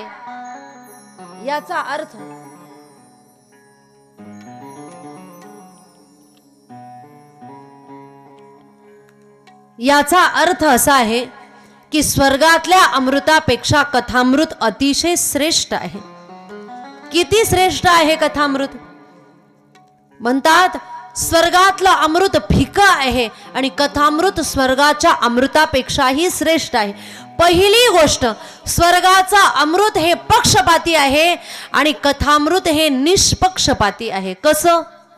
लक्षपूर्वक ऐका. स्वर्गातलं अमृत पक्षपाती कसं आहे? जीवनभर पुण्य कर्म केले, सकाम कर्म केले, मृत्यू आला, मेल्यानंतर सकाम कर्माचा परिणाम स्वर्ग मिळतो आणि स्वर्ग मिळालं की मग स्वर्गातलं अमृत मिळतं. केव्हा मिळतं? सकाम कर्म केल्यानंतर आणि मेल्यानंतर. पण कथामृतासाठी मरावं लागत नाही आणि सकाम कर्म करण्याचीही गरज नाही. घरातून निघाले, ज्ञान मंडपामध्ये येऊन बसले आणि कथा श्रवण करायला बसले की लगेच कथामृत प्राप्त होतं. म्हणजे कथामृत निष्पक्षपाती आहे आणि स्वर्गातलं अमृत पक्षपाती आहे. पहिली गोष्ट. दुसरी गोष्ट, स्वर्गातलं अमृत जे आहे हे स्वर्गातलं अमृत पिल्यानंतर मनुष्याचं आयुष्य कमी कमी होतं. क्षीणे पुण्य मर्त्य लोकम विशंती. ज्ञानोबराय वर्णन करतात, मगत या पुण्याची पावटी सरे, सवेची इंद्रपणाची हुटी उतरे, येऊ लागती माघारे मृत्यू लोका. अमृत पिले, पुण्य संपलं, देवांनाही यावं लागतं. क्षीणे पुण्य मर्त्य लोकम विशंती. म्हणजे स्वर्गातलं अमृत पिलं की पुण्य क्षीण होतं, परंतु कथा श्रवण केली की पुण्य वाढत जात. दुसरी गोष्ट, पुण्य वाढत जात. तिसरी गोष्ट, स्वर्गातलं अमृत जर पिलं तर मनुष्याचं आयुष्य वाढतं, मनुष्य दीर्घजीवी बनतो. पण कथा ऐकल्यानंतर मनुष्याचं आयुष्य वाढत नाही, आहे तेवढंच राहतं. स्वर्गातल्या अमृताने मनुष्य दीर्घजीवी बनतो, परंतु कथामृताचं पान केल्यानंतर मनुष्य दिव्यजीवी बनतो. दीर्घजीवी होण्यापेक्षा मनुष्याने दीर्घजीवी झालं पाहिजे, दिव्यजीवी झालं पाहिजे. दीर्घजीवी होण्यापेक्षा दिव्यजीवी झालं पाहिजे. आयुष्य जास्त असण्यापेक्षा आहे ते आयुष्य आनंदाने जगता आलं पाहिजे. नाहीतर आयुष्य झालं बाबांचं 120 वर्षाचं आणि रात्रंदिवस जर शिव्या तोंडातून बाहेर पडत असतील तर सगळं गाव वाट बघतं बाबा कधी जातील आणि लाडूची पंगत कधी मिळेल. पण बाबा जात नाही आणि लाडूची पंगत खायला मिळत. याचा अर्थ आयुष्य किती आहे याच्यापेक्षा कसं जगलात याला महत्व आहे. किती जगलात याच्यापेक्षा कसं जगलात याला महत्व आहे. दीर्घ आयुष्य असल्यापेक्षा दिव्य जीवन असणं महत्वाचं आहे. आणि जोही कथा श्रवण करतो त्याचं जीवन दिव्य झाल्याशिवाय राहत नाही.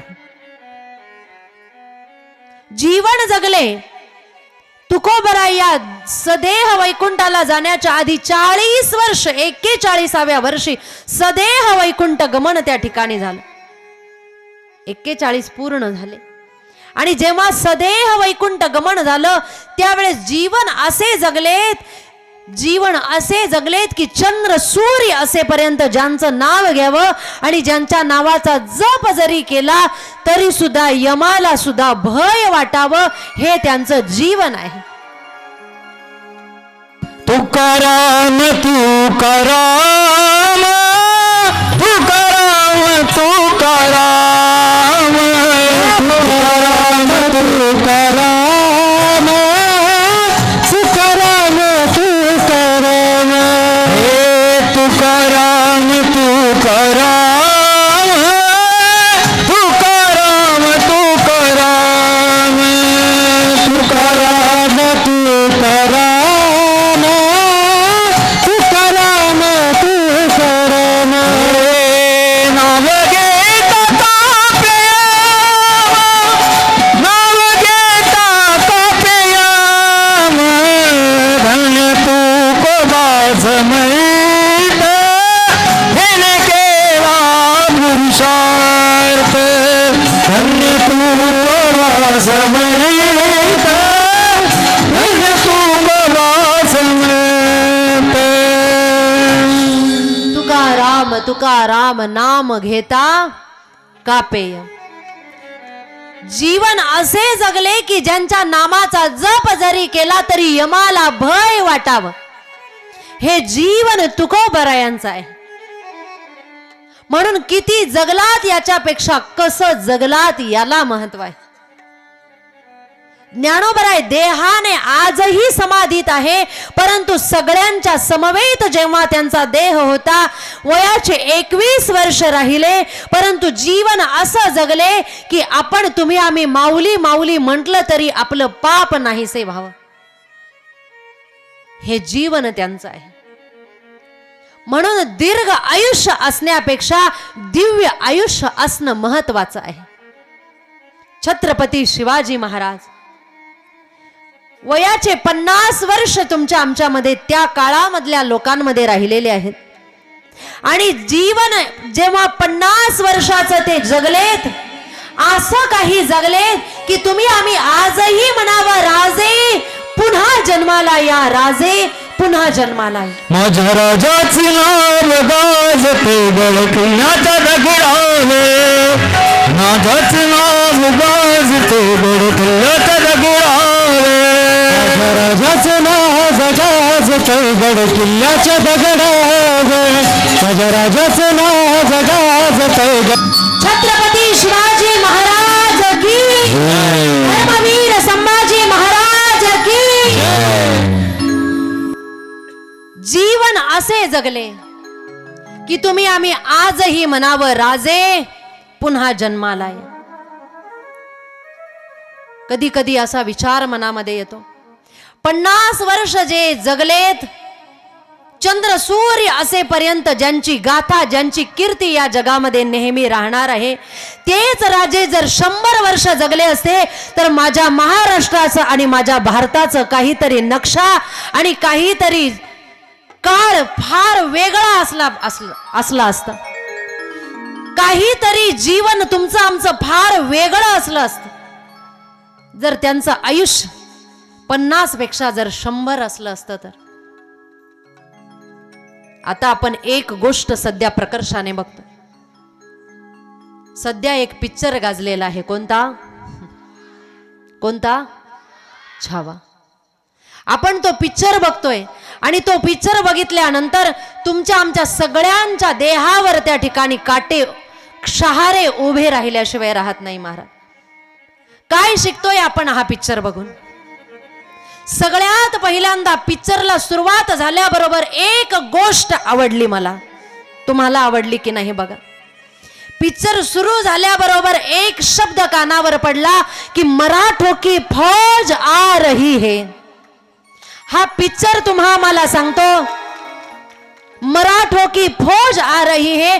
त्या ठिकाणी असं म्हटलेलं नाही कि माली की फौज आ रही है, साड़ी की फौज आ रही है, गुजराती की फौज आ रही है, वंजारी की फौज आ रही है, न्हावियों की फौज आ रही है, असा शब्द वापरलेला नाही. शब्द कोणता वापरलेला आहे?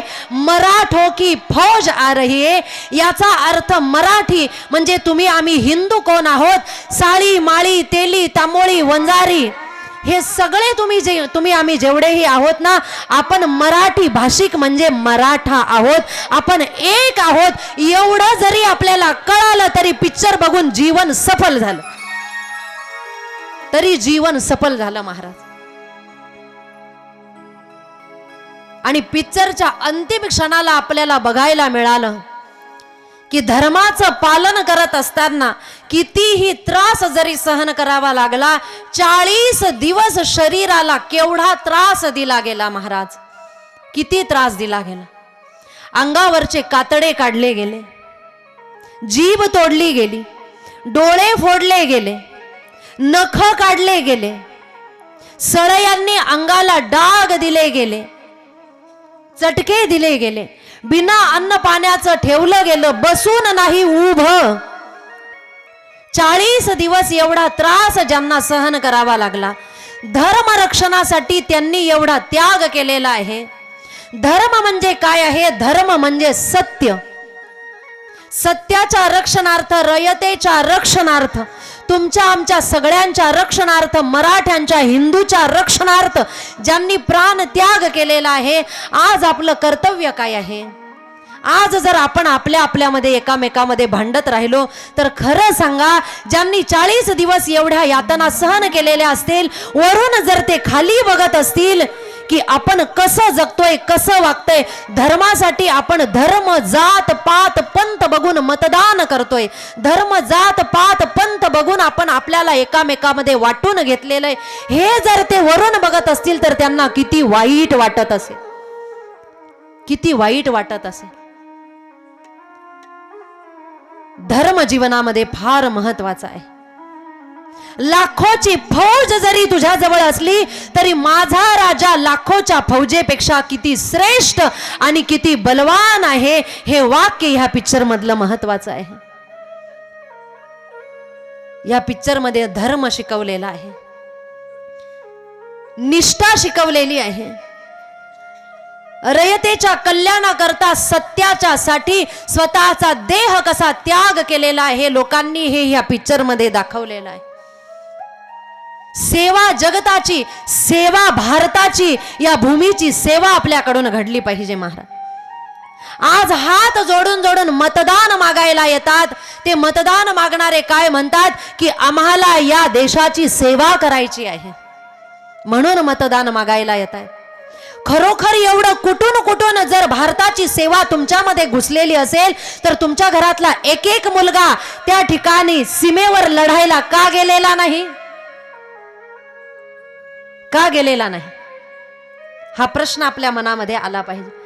एवढा हात जोडून तुम्ही जर मतदान मागायला येतायत आणि तुम्हाला जर भारताची सेवा करण्याचं एवढं रक्त तुमच्या उसळून आलेलं आहे, तर तुमच्यापैकी काही जण त्या ठिकाणी देश सेवेकरता सैनिक का बनलेले नाहीत? आपण आपल्यातच त्या ठिकाणी लढत बसलेलो आहोत. खरी सेवा आपल्याला कळालेलीच नाही. आपणच आपल्यामध्ये एकामेकाला वाटून घेतलेलं आहे महाराज. आपल्याला खरी देश सेवा कळालीच नाही. जो निवडून आला त्याच्याकडे 2 वर्षापूर्वी काही संपत्ती नाही आणि आता एवढी प्रॉपर्टी आहे की 100 पिढ्या बसून खातील. ही सेवा केली आपण देशाची, ही सेवा कळली आपल्याला भारताची, ही भारतभूमी कळली आपल्याला, हे देश सेवा कळली, हे प्रेम, हा त्याग, ही निष्ठा आपल्याला कळली. राहणारे फार आनंदात राहतायत आणि आपण मी या पक्षाचा, मी तो पक्षाचा, मी तो पक्षाचा बनून भांडतोय, ही निष्ठा आपल्याला कळाली. कुणी टेबला खालून दिले तर 1500 साठी आपण आपले मतदान विकून टाकले, ही देशाची सेवा आपल्याला कळाली. एवढं जरी आपल्याला पिक्चर मधून कळालं ना, आपलं जीवन सफल झालं महाराज. एवढं जरी कळालं तरी सफल झालं. जीवन कमी जगले पण असं जगले की चंद्र सूर्य असेपर्यंत नाव निघेल. म्हणून किती जगलात याच्यापेक्षा कसं जगलात याला महत्व आहे. आणि ज्याने कथा श्रवण केली त्याला आयुष्य जास्त मिळत नाही, आहे तितकंच राहतं, परंतु जीवन दिव्य झाल्याशिवाय राहत नाही. म्हणून कथा जीवन दिव्य बनवण्याचं कार्य करते. 3 गोष्टी मी सांगितल्या. पहिलं, कथा निष्पक्षपाती आहे. दुसरं, कथेने पुण्याची वाढ होते. आणि तिसरं, कथेने मनुष्याचं जीवन दिव्य बनतं. अमृताने या 3ही गोष्टी होऊ शकत नाही. म्हणून स्वर्गातलं अमृत फिकं आहे कथामृताच्या पुढे. शुकदेवजींनी सांगितलं नाही, मी हे कथामृत तुम्हाला देणार नाही. देवांचा चेहरा उतरला. देव निघाले. ब्रह्मदेवाने विचारलं, कुठे निघाला होता? अमृत कलश घेऊन. देवांनी सांगितलं, महाराज अमृत देऊन कथा मागायला गेलो होतो, मिळालं नाही. एवढं अमृत श्रेष्ठ आहे, तुम्हाला कथामृत मिळालेलं नाही. रूपक अलंकाराचं वर्णन या ठिकाणी केलेलं आहे भागवतामध्ये.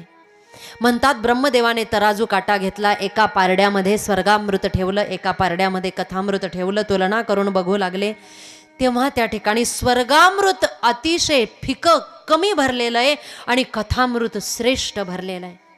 आता कथा पारड्यात घेऊन वजन करण्याचा विषय नाही, पण रूपक अलंकाराचं हे वर्णन आहे. आणि स्पष्ट शब्दामध्ये श्लोक आलेला आहे की कथा श्रेष्ठ भरलेली आहे. आणि हे कथा श्रेष्ठ आहे हे सप्त ऋषींनी बघितलं आणि त्यांनाही आश्चर्य वाटलेलं आहे. काय म्हणतायत? लघुनन्यानी जातानी गौरवेन इदं महत् तदा ऋषी गणा सर्वे विस्मयं परमं ययुः. लघुनन्यानी जातानी गौरवेन इदं महत्. स्वर्गातलं अमृत लघु म्हणजे कमी भरलेलं आहे आणि कथामृत श्रेष्ठ भरलेलं आहे. आणि हे बघून विस्मित झालेले आहे कोण? सप्त ऋषी. आश्चर्य वाटलेलं आहे सप्त ऋषींना. याचा अर्थ कथा श्रेष्ठ आहे स्वर्गातल्या अमृतापेक्षा.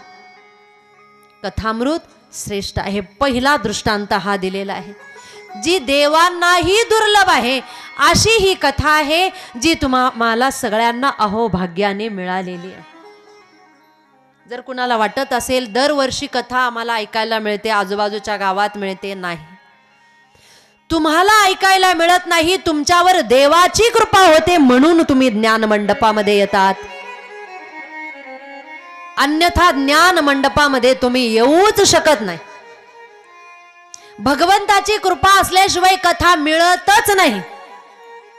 त्याच्यासाठी भाग्य असावं लागतं. जन्म जन्मियानी बहु पुण्य केले, जन्म जन्मियानी बहु पुण्य केले, जन्म जन्मियानी बहु पुण्य केले, जन्म जन्मियानी बहु पुण्य केले, जन्म जन्मियानी बहु पुण्य केले, जन्म जन्मियानी बहु पुण्य केले, जन्म जन्मियानी बहु पुण्य केले, जन्म जन्मियानी बहु पुण्य केले. भया विठ्ठल सेवा केली,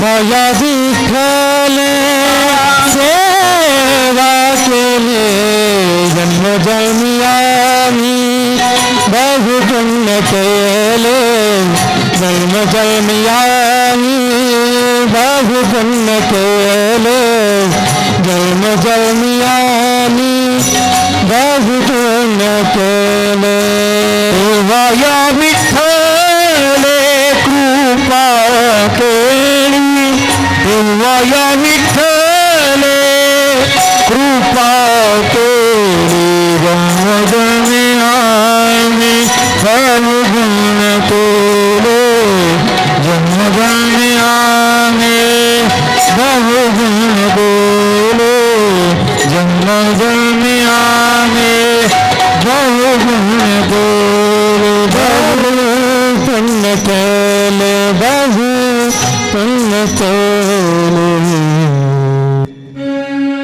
अनेक जन्माचं पुण्य ज्या वेळेस एकत्र येतं तदा भागवतम लभेत, तेव्हा भागवताची प्राप्ती होत असते.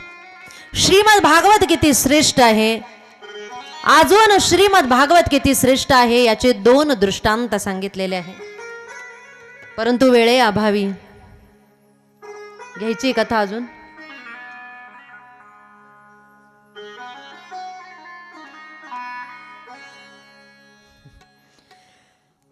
नाही, चिठ्ठी आलेली म्हणून. श्रीमद भागवत किती श्रेष्ठ आहे याचा दुसरा दृष्टांत सांगितलेला आहे.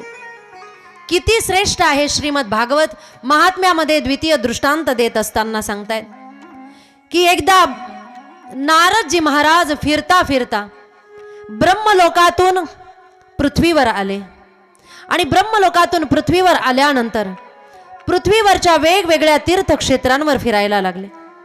वेगवेगळ्या तीर्थक्षेत्रांवर त्या ठिकाणी फिरता फिरता नारदजी महाराज बद्री विशाला धामामध्ये गेले आणि बद्री विशाला धामामध्ये गेल्यानंतर 4 सनकादिक जे आहेत ब्रह्मदेवाचे प्रथम मानसपुत्र त्यांची भेट झाली नारदजींना. सनक, सनंदन, सनातन, सनत कुमार 4ही सनकादिक ऋषी जेव्हा नारदजींना भेटले त्यावेळेस नारदजींचा चेहरा उतरलेला दिसला. नारदजींचा उतरलेला चेहरा दिसला आणि सनकादिक ऋषींनी नारदजींना विचारलं, महाराज तुम्ही का दुःखी आहात, तुमच्या दुःखाचं कारण काय आहे. सनकादिक ऋषी म्हणतायत, कथं ब्रह्मांदिन मुख कुतश्चिंता तुरो भवान् त्वरित गम्यते कुत्र कुतश्चागमनो तव. कथं ब्रह्मंदिनन्मुख कुतश्चिंता तुरो भवान्. हे ब्रह्मपुत्र नारदजी कुठून आलेला आहात आणि तुम्हाला कुठे जायचंय, तुमच्या दुःखाचं कारण काय आहे हे जाणण्यासाठी प्रश्न काय विचारला, कुठून आलेला आहात आणि कुठून जायचं. याचा अर्थ नारदजींना दुःखी असताना सुद्धा जर समजत असेल की मी कुठून आलेलो आहे, म्हणजे मी कोण आहे, मी आत्मा आहे, भगवंतापासून माझी उत्पत्ती आणि कुठे जायचंय भगवंतापर्यंत, दुःखामध्येही हे आठवत असेल तर नारदजी संत पदावर स्थित आहे. आणि जर नारदजींचं दुःख हे स्वतःसाठी नसेल तर नारद या पदावरून पदच्युत झालेले असतील. ज्यांना दुःख असतं ते संत नसतात. असेलच दुःख तर संतांना स्वतःबद्दल नसतं, जगताबद्दल असतं. जगताबद्दल दुःख करणं, दुःख वाटणं हा संतांचा स्वभाव किंवा लक्षण आहे, आभूषण आहे संतांचं. जगाच्या कल्याणाचा विभूती जगाच्या कल्याणाचा विभूती जगाच्या कल्याणाचा विभूती जगाच्या कल्याणाचा विभूती देह कष्टवीती परमुपकारे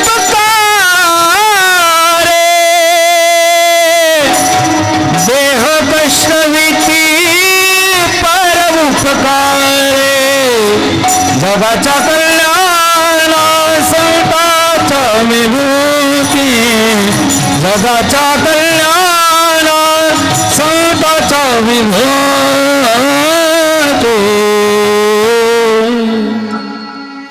जगत कल्याणासाठी विचार करणं, जगत कल्याणासाठी दुःख वाटणं, जगदोद्धारासाठी दुःखी असणं हा संतांचा स्वभाव आहे. हे संतांचं आभूषण आहे, हे संतांचं लक्षण आहे. पण जो स्वतःच्या दुःखाने दुःखी असतो तो संत नसतो. आणि नारदजी नारदच राहिलेले आहे की नारद पदावरून पदच्युत झालेले आहे हे विचारण्यासाठी विचारलं, कथम ब्रह्मांदिनन्मुख कुतः चिंता. कोणती चिंता आहे तुम्हाला? त्यावेळेस नारदजी महाराजांनी चिंतेचं मोठं कारण सांगितलं. काय कारण सांगताय? म्हटले, मी ब्रह्मलोकातून पृथ्वी दिसली, पृथ्वी मला सुंदर वाटली, मी पृथ्वीवर आलो, पृथ्वीवरच्या अनेक तीर्थांवर फिरलो. कुठे कुठे गेलो? नारदजी महाराज सांगतायत, अहम तो पृथ्वीम यातो ज्ञात्वा सर्वोत्तमामिति पुष्करंच प्रयागंच काशीम गोदावरीम तथा हरिक्षेत्रम कुरुक्षेत्रम श्रीरंगम सेतुबंधनम एव मादेषु तीर्थेषु ब्रह्ममान इतस्ततः. एवढ्या तीर्थांवर मी फिरलो. परंतु तीर्थांवर गेल्यानंतर नारदजी महाराज म्हणतायत, मला काय दिसलं? नारदजींनी सांगितलं, मला तीर्थावर गेल्यानंतर काय दिसलं? सत्यं नास्ति तपा शौचं दयादानं न विद्यते उदरं भरिणो जीवा वराकाकुट भाषिणा. नारदजी महाराज म्हणतायत, सनकादिकांना सांगतायत, सत्यम न अस्ति, मला कुठेही सत्यच दिसलं नाही, कुणीही खरं बोलणारं मला दिसलं नाही. आजकाल खरं कुणीच बोलत नाही. आणि जर कुणी थोडंफार जरी खरं बोलत असेल तर त्याला वाटतं हरिश्चंद्र राजानंतर माझाच नंबर. खरं कोणी बोलत नाही. सत्यम न अस्ति तपः न अस्ति, कुणीही तप करायला तयार नाही, कुणीही तप करायला तयार नाही. तप जरी केलं, साधे उपवास तापास जरी केले, तेही एक प्रकारचं तप आहे. तर तेही तप केलं तर तेही स्वार्थासाठी. देवा, या वर्षी तरी माझ्या मुलाचं लग्न होऊ दे, मी 5 वाऱ्या करेन. आता एक नवीन उपवास निघलेला आहे. कोणता? सध्या महिला धरतायत महादेवासाठी. कोणता आठवतंय का नाव? पशुपती. कुणी कुणी धरलाय बरं उपवास? पशुपती. चांगलाय उपवास धरणं. कुणी कुणी धरलाय? बोटवर का? तुमच्यापैकी कुणीच नाही केला? केलाय का? लाजताय का तुम्ही? खरोखर उपवास केला असेल तर बोट वर करा की. बरं, मान तर डोलवा ज्यांनी उपवास केला. केलाय का? नाही केला? नाही केला कोणीच?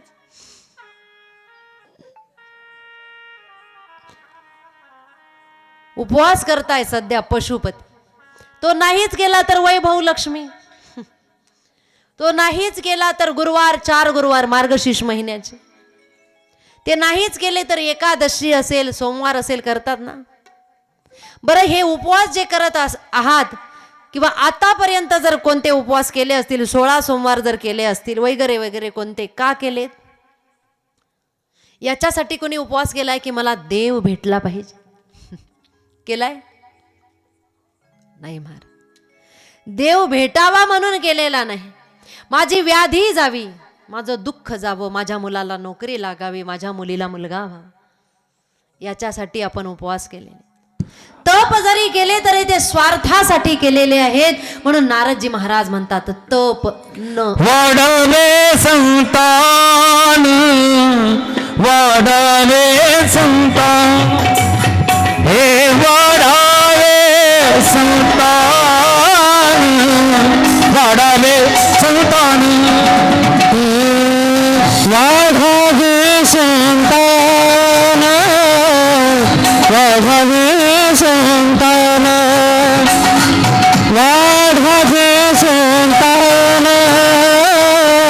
वाढावे संतान हे गृही व्हावे धन धान्य गृही व्हावे धन धान्य गृही व्हावे धन धान्य धन धान्य वाढावे संतान संतान वाढावे संतान संतान वाढावे संतान संतान वाढावे संतान.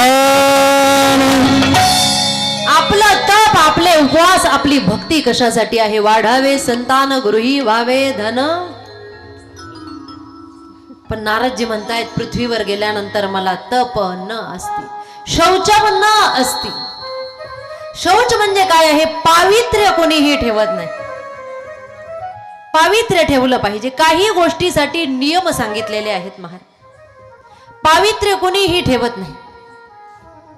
बऱ्याच भागामध्ये गेल्यानंतर थंडीच्या दिवसात जर कथा असली आणि जर कुणाच्या घरी मुक्काम असला तर त्या ठिकाणी प्रकर्षाने बघायला मिळतं आधी महिला वर्ग उठतात, स्वयंपाक करून घेतात, स्वयंपाक केल्यानंतर धुणंही धुवून घेतात आणि मग आंघोळ करतात. म्हणजे आंघोळ करायच्या आधी स्वयंपाक केला जातो. सांगा घरातल्या लोकांची बुद्धी भ्रष्ट का होणार नाही? कथा ऐकूनही काय फायदा? म्हणून काही गोष्टीला नियम आहे. घरामध्ये लक्ष्मी टिकावी वाटत असेल तर घरामध्ये स्वच्छता असली पाहिजे. घरामध्ये लक्ष्मी टिकावी वाटत असेल तर घरामध्ये कधीही जाळं असता कामा नये. घरामध्ये लक्ष्मी टिकावी वाटत असेल तर आवाज घरातल्यांचा सगळ्यांचा लहान असला पाहिजे. एकामेकावर मोठ्याने ओरडून बोलला तर घरामध्ये लक्ष्मी टिकत नाही महाराज. घरामध्ये लक्ष्मी टिकावी वाटत असेल तर रात्री झोपण्याच्या आधीही घर स्वच्छ असलं पाहिजे. घरामध्ये केर कुठेही असता कामा नये. घरामध्ये सुख, समृद्धी, शांतता टिकावी वाटत असेल, घरामध्ये सुख नांदावं जर वाटत असेल तर घरामध्ये दिवसभर त्या ठिकाणी कामं केल्यानंतर रात्री जर जेवण केलं, भोजन झालं तर घरामध्ये खरकटे भांडे रात्री कधीही ठेवून झोपता कामा नये. शौचम सांगते मी, पावित्र्य घरामध्ये पाळलं पाहिजे. सकाळी उठल्याबरोबर पूर्वीच्या महिला स्नान केल्याशिवाय चुलीला स्पर्श करत नव्हत्या. गरम पाणी जरी केलं तर स्नान झाल्यानंतर ती चूल नंतर सारवून घेत होते, कारण स्नानाच्या आधी त्या चुलीला स्पर्श झालेला आहे. पण स्नानाच्या आधी जर भोजन बनवलं जात असेल आणि असं भोजन जर आपण करत असणार तर सांगा आपली बुद्धी का भ्रष्ट होणार नाही? शौचम न असती याच्यावर बोलते मी. पावित्र्य त्या ठिकाणी पाळलं जात नाही. आज घातलेले कपडे पुन्हा उद्या घातले जातात. कंटाळा. मग राहू मागे लागेल, केतू लागेल, वेगवेगळे ग्रह, ऍस्ट्रोलॉजी सगळंच काही सांगते. ये किया तो ये होगा, वो किया तो वो ग्रह पीछे लगे. नख वाढले त्याच्यामध्ये घाण असली तुमच्या मागे कोणता तरी ग्रह लागेल. दात स्वच्छ नसतील तुमच्या मागे कोणता तरी ग्रह लागेल. तुमचं शरीर स्वच्छ नसेल तुमच्या मागे कोणता तरी ग्रह लागेल. ऍस्ट्रोलॉजी लगेच काहीतरी सांगणार. घरामध्ये नेहमी घाण असली, जाळं असलं, तुम्ही उशिरापर्यंत झोपत असणार, उशिरानंतर सूर्योदय झाल्यानंतर उठत असणार, तुमच्या मागे कोणता तरी ग्रह लागल्याशिवाय राहणार. कितीही धन कमावलं घरामध्ये धन टिकत नाही. काही गोष्टी जीवनामध्ये चुकीचा आपण वागलो तर. म्हणून प्रत्येक गोष्टीच्या मागे काहीतरी विज्ञान आहे, शास्त्र आहे. पावित्र्य घरामध्ये पाळलं गेलं पाहिजे. परंतु म्हणताय शौचम न असती, आता कुणीही त्या ठिकाणी पावित्र्य पाळायला तयार नाही. दुसऱ्यांचे कपडेही वापरायचे नसतात. श्रीमद भागवतामध्ये वर्णन आलेलं आहे. दुसऱ्याचा मुकुट राजाने परिधान केला, जरासंधाचा मुकुट राजाने परिधान केला. काय झालं? राजाची बुद्धी भ्रष्ट झाली. दुसऱ्याची जपमाळ वापरायची नसते, दुसऱ्याचे घातलेले कपडे घालायचे नसतात, कारण ज्याचे ते वस्त्र आहे त्या वस्त्रामध्ये त्याचे गुण त्या ठिकाणी प्रविष्ट झालेले असतात आणि ते वस्त्र परिधान केल्यानंतर त्याचे गुण आपल्यामध्ये उतरल्याशिवाय राहत नाही. दुसऱ्याची चप्पल, दुसऱ्याची घड्याळ वापरायची नसते. आपली घड्याळ दुसऱ्यांना द्यायची नसते. आपली घड्याळ म्हणजे आपला वेळ आहे आणि आपला वेळ आपण दुसऱ्यांना दिला तर आपली वेळ बर्बाद झाली असं म्हटलं जातं. काही गोष्टींना शास्त्र आहे, काही गोष्टींना नियम आहे. प्रत्येक गोष्टीसाठी वेगवेगळा श्लोक वेदामध्ये आलेला आहे. शोधलं तर सगळं सापडेल महाराज. नारदजी म्हणतायत त्या ठिकाणी शौचम न असते, पावित्र्य पाळलं जात नाही. परिणाम काय होतो? रोग वाढतायत, दुःख वाढतंय, यश हातामध्ये त्या ठिकाणी राहत नाही. जेही काम हातामध्ये घेतलं व्यक्ती यशस्वी होत नाही. का? कारण या बारीक बारीक चुका मनुष्याच्या हातून होत आहे. स्नान झालं त्याच्यानंतर शौचला गेले म्हणजे बहिर्दिशेला गेले, आल्यानंतर हात धुतलं नाही, चूळ भरली नाही, पाय धुतले नाही, शौचम न असते. आपण मध्यंतरी एक गोष्ट शिकलो, आपल्याला विज्ञानाने ती पुन्हा त्या ठिकाणी जाणीव करून दिली. कोरोना आला आणि मग नंतर आपल्याला समजलं की घरात येत असताना हात आणि पाय धुवून आलं पाहिजे. पूर्वीचे लोक घरामध्ये प्रवेश करण्याच्या आधी आलेल्या पाहुण्यांसाठी बादली ठेवत होते, हातपाय धुवा आणि मग प्रवेश कर. म्हणजे पूर्वीच्या लोकांचं जे लॉजिक होतं ते आपल्याला पुन्हा बघायला मिळालं केव्हा? कोरोनामध्ये. आपण तेव्हा शिकलो सॅनिटायझर आणलं पाहिजे आणि हात धुतले. आपण पुन्हा शिकलो.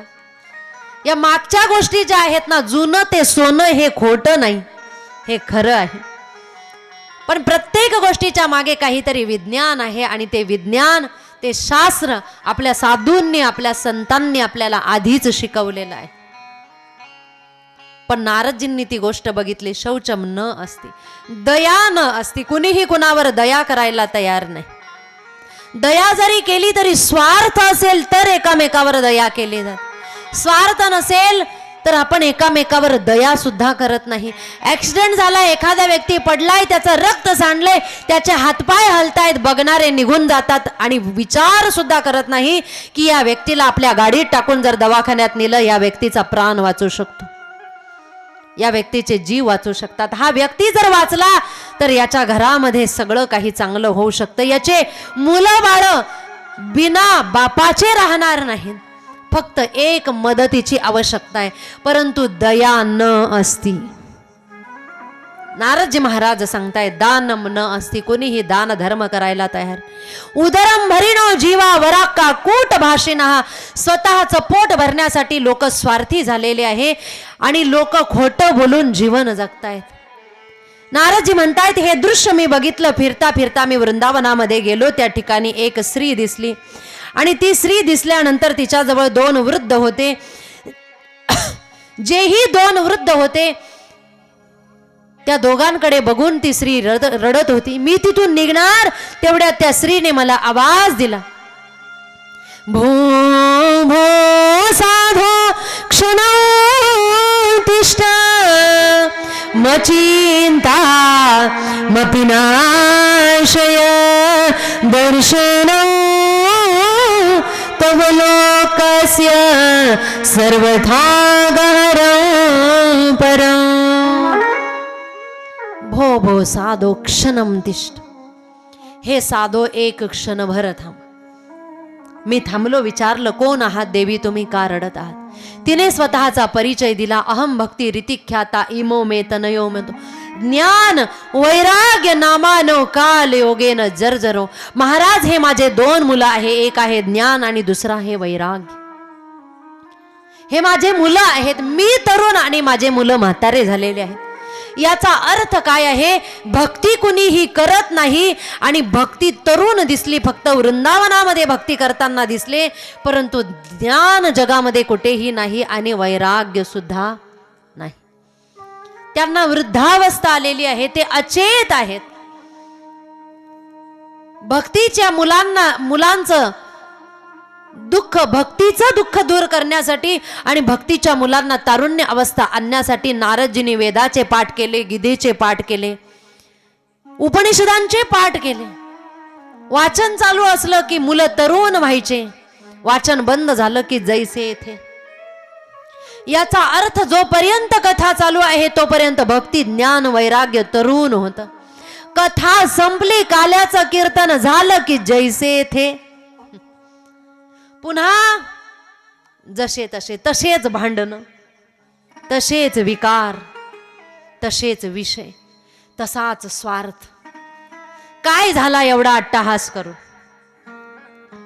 कशासाठी हे मंडप, कशासाठी साऊंड सिस्टीम, कशासाठी कथाकार, कशासाठी कलाकार? हा सगळा अट्टहास ज्याच्यासाठी आहे, त्या गोष्टीमध्ये जर आपल्यात बदल घडला नाही तर हा पसारा व्यर्थ आहे महाराज, हा पसारा व्यर्थ आहे. नारदजी महाराजांनी बघितलं वाचन चालू आहे तोपर्यंत भक्ती ज्ञान वैराग्य तरुण, वाचन बंद केलं की जैसे थे. काय केलं पाहिजे? हे दुःख नारदजींचं आहे. भक्ती देवी आणि तिचे मुलं म्हणजे ज्ञान आणि वैराग्य कुणाही मध्ये नाही पृथ्वीवर, म्हणून नारदजी दुःखी. नारदजींनी दुःखाचं कारण सांगितलं सनकादिकांना. बद्री विशाला धामामध्ये सनकादिकांनी सांगितलं तुम्हाला जर हे दुःख दूर करायचं असेल तर उपाय आहे, भागवताचं वाचन करा. नारदजींनी विचारलं भागवतात काय आहे? मी तर वेदाचे पाठ केले, उपनिषद वाचले, गीता वाचली. सनकादिकांनी सांगितलं भागवत काय आहे? म्हटले भागवत वेद आणि उपनिषदाचा सार आहे. वेदोपनिषदा सारा जाता भागवती कथा, अत्युत्तमा ततो भाती पृथक् भूता फलाकृती. भागवत काय आहे? वेदोपनिषदा सारा जाता भागवती कथा. भागवत वेद आणि उपनिषदाचा सार आहे, तुम्ही वाचन करा. नारदजी म्हटले तुम्ही वाचा ना महाराज, मी ऐकायला बसतो. म्हटले ठीक आहे, काही हरकत नाही. सनकादिक गंगाद्वार समीपेतो तटम आनंद नामकम. हरिद्वार या ठिकाणी गंगेच्या तटावर आले. त्या ठिकाणी कथा सांगण्यासाठी सनकादिकांपैकी एक जण बसलेले आहेत, बाकीचे कथा ऐकायला बसले. नारदजी बसले, अनेक साधू संत सपत्नीक शिष्य आले. काही श्लोकामध्ये श्रीमद भागवताच्या महात्म्याचं गान केलं आणि ते गान केल्याबरोबर ऐकणाऱ्यांच्या अंतकरणामध्ये भक्ती ज्ञान वैराग्य जागृत झालं. म्हणजे भक्तीचे मुलं तरुण झाले, भक्ती देवीला आनंद झाला, भक्तीचं दुःख दूर झालं, नारदजींचंही दुःख दूर झालं. कारण ज्ञान आणि वैराग्य यांना भागवतामुळे तारुण्य अवस्था आलेली आहे. भक्तीने विचारलं महाराज मी कुठे बसू? म्हणले जेवढेही लोक कथा ऐकतायत त्यांच्या हृदयामध्ये बसा. भक्ती देवी नाचायला लागली, गायला लागली आणि भजन म्हणायला लागलेली आहे. श्रीकृष्ण गोविंद हरे मुरारी, हे नाथ नारायण वासुदेव. भक्ती देवीचे दोनही मुलं तरुण झाले. म्हणजे कथेच्या श्रवणाने श्रीमद भागवतामुळे श्रोत्यांच्या अंतकरणामध्ये ज्ञान आणि वैराग्य यांची तारुण्य अवस्था निर्माण होते. श्रीमद भागवताचा महात्म्य सांगितलेलं आहे. भक्तीचं आणि नारदजींचं दुःख श्रीमद भागवतामुळे दूर झालेलं आहे. तृतीय दृष्टांत सांगितलेला आहे की ज्याने जीवनभर पाप कर्म केलेलं आहे आणि मरणोपरांत ज्याला पिशाच्य योनी प्राप्त झाली त्याचाही उद्धार श्रीमद भागवतामुळे कशा पद्धतीने होतो याचा उर्वरित कथाभाग आपण श्रवण करणार आहोत. उद्याच्या कथाभागामध्ये ठीक 8:30 ते 11:30 या वेळामध्ये. बोला गोपाल कृष्ण भगवान की जय, भागवत महापुराण की जय, माता की जय, हनुमानजी महाराज की जय, बसंतन की जय. ओम नमः पार्वती पतये हर हर महादेव.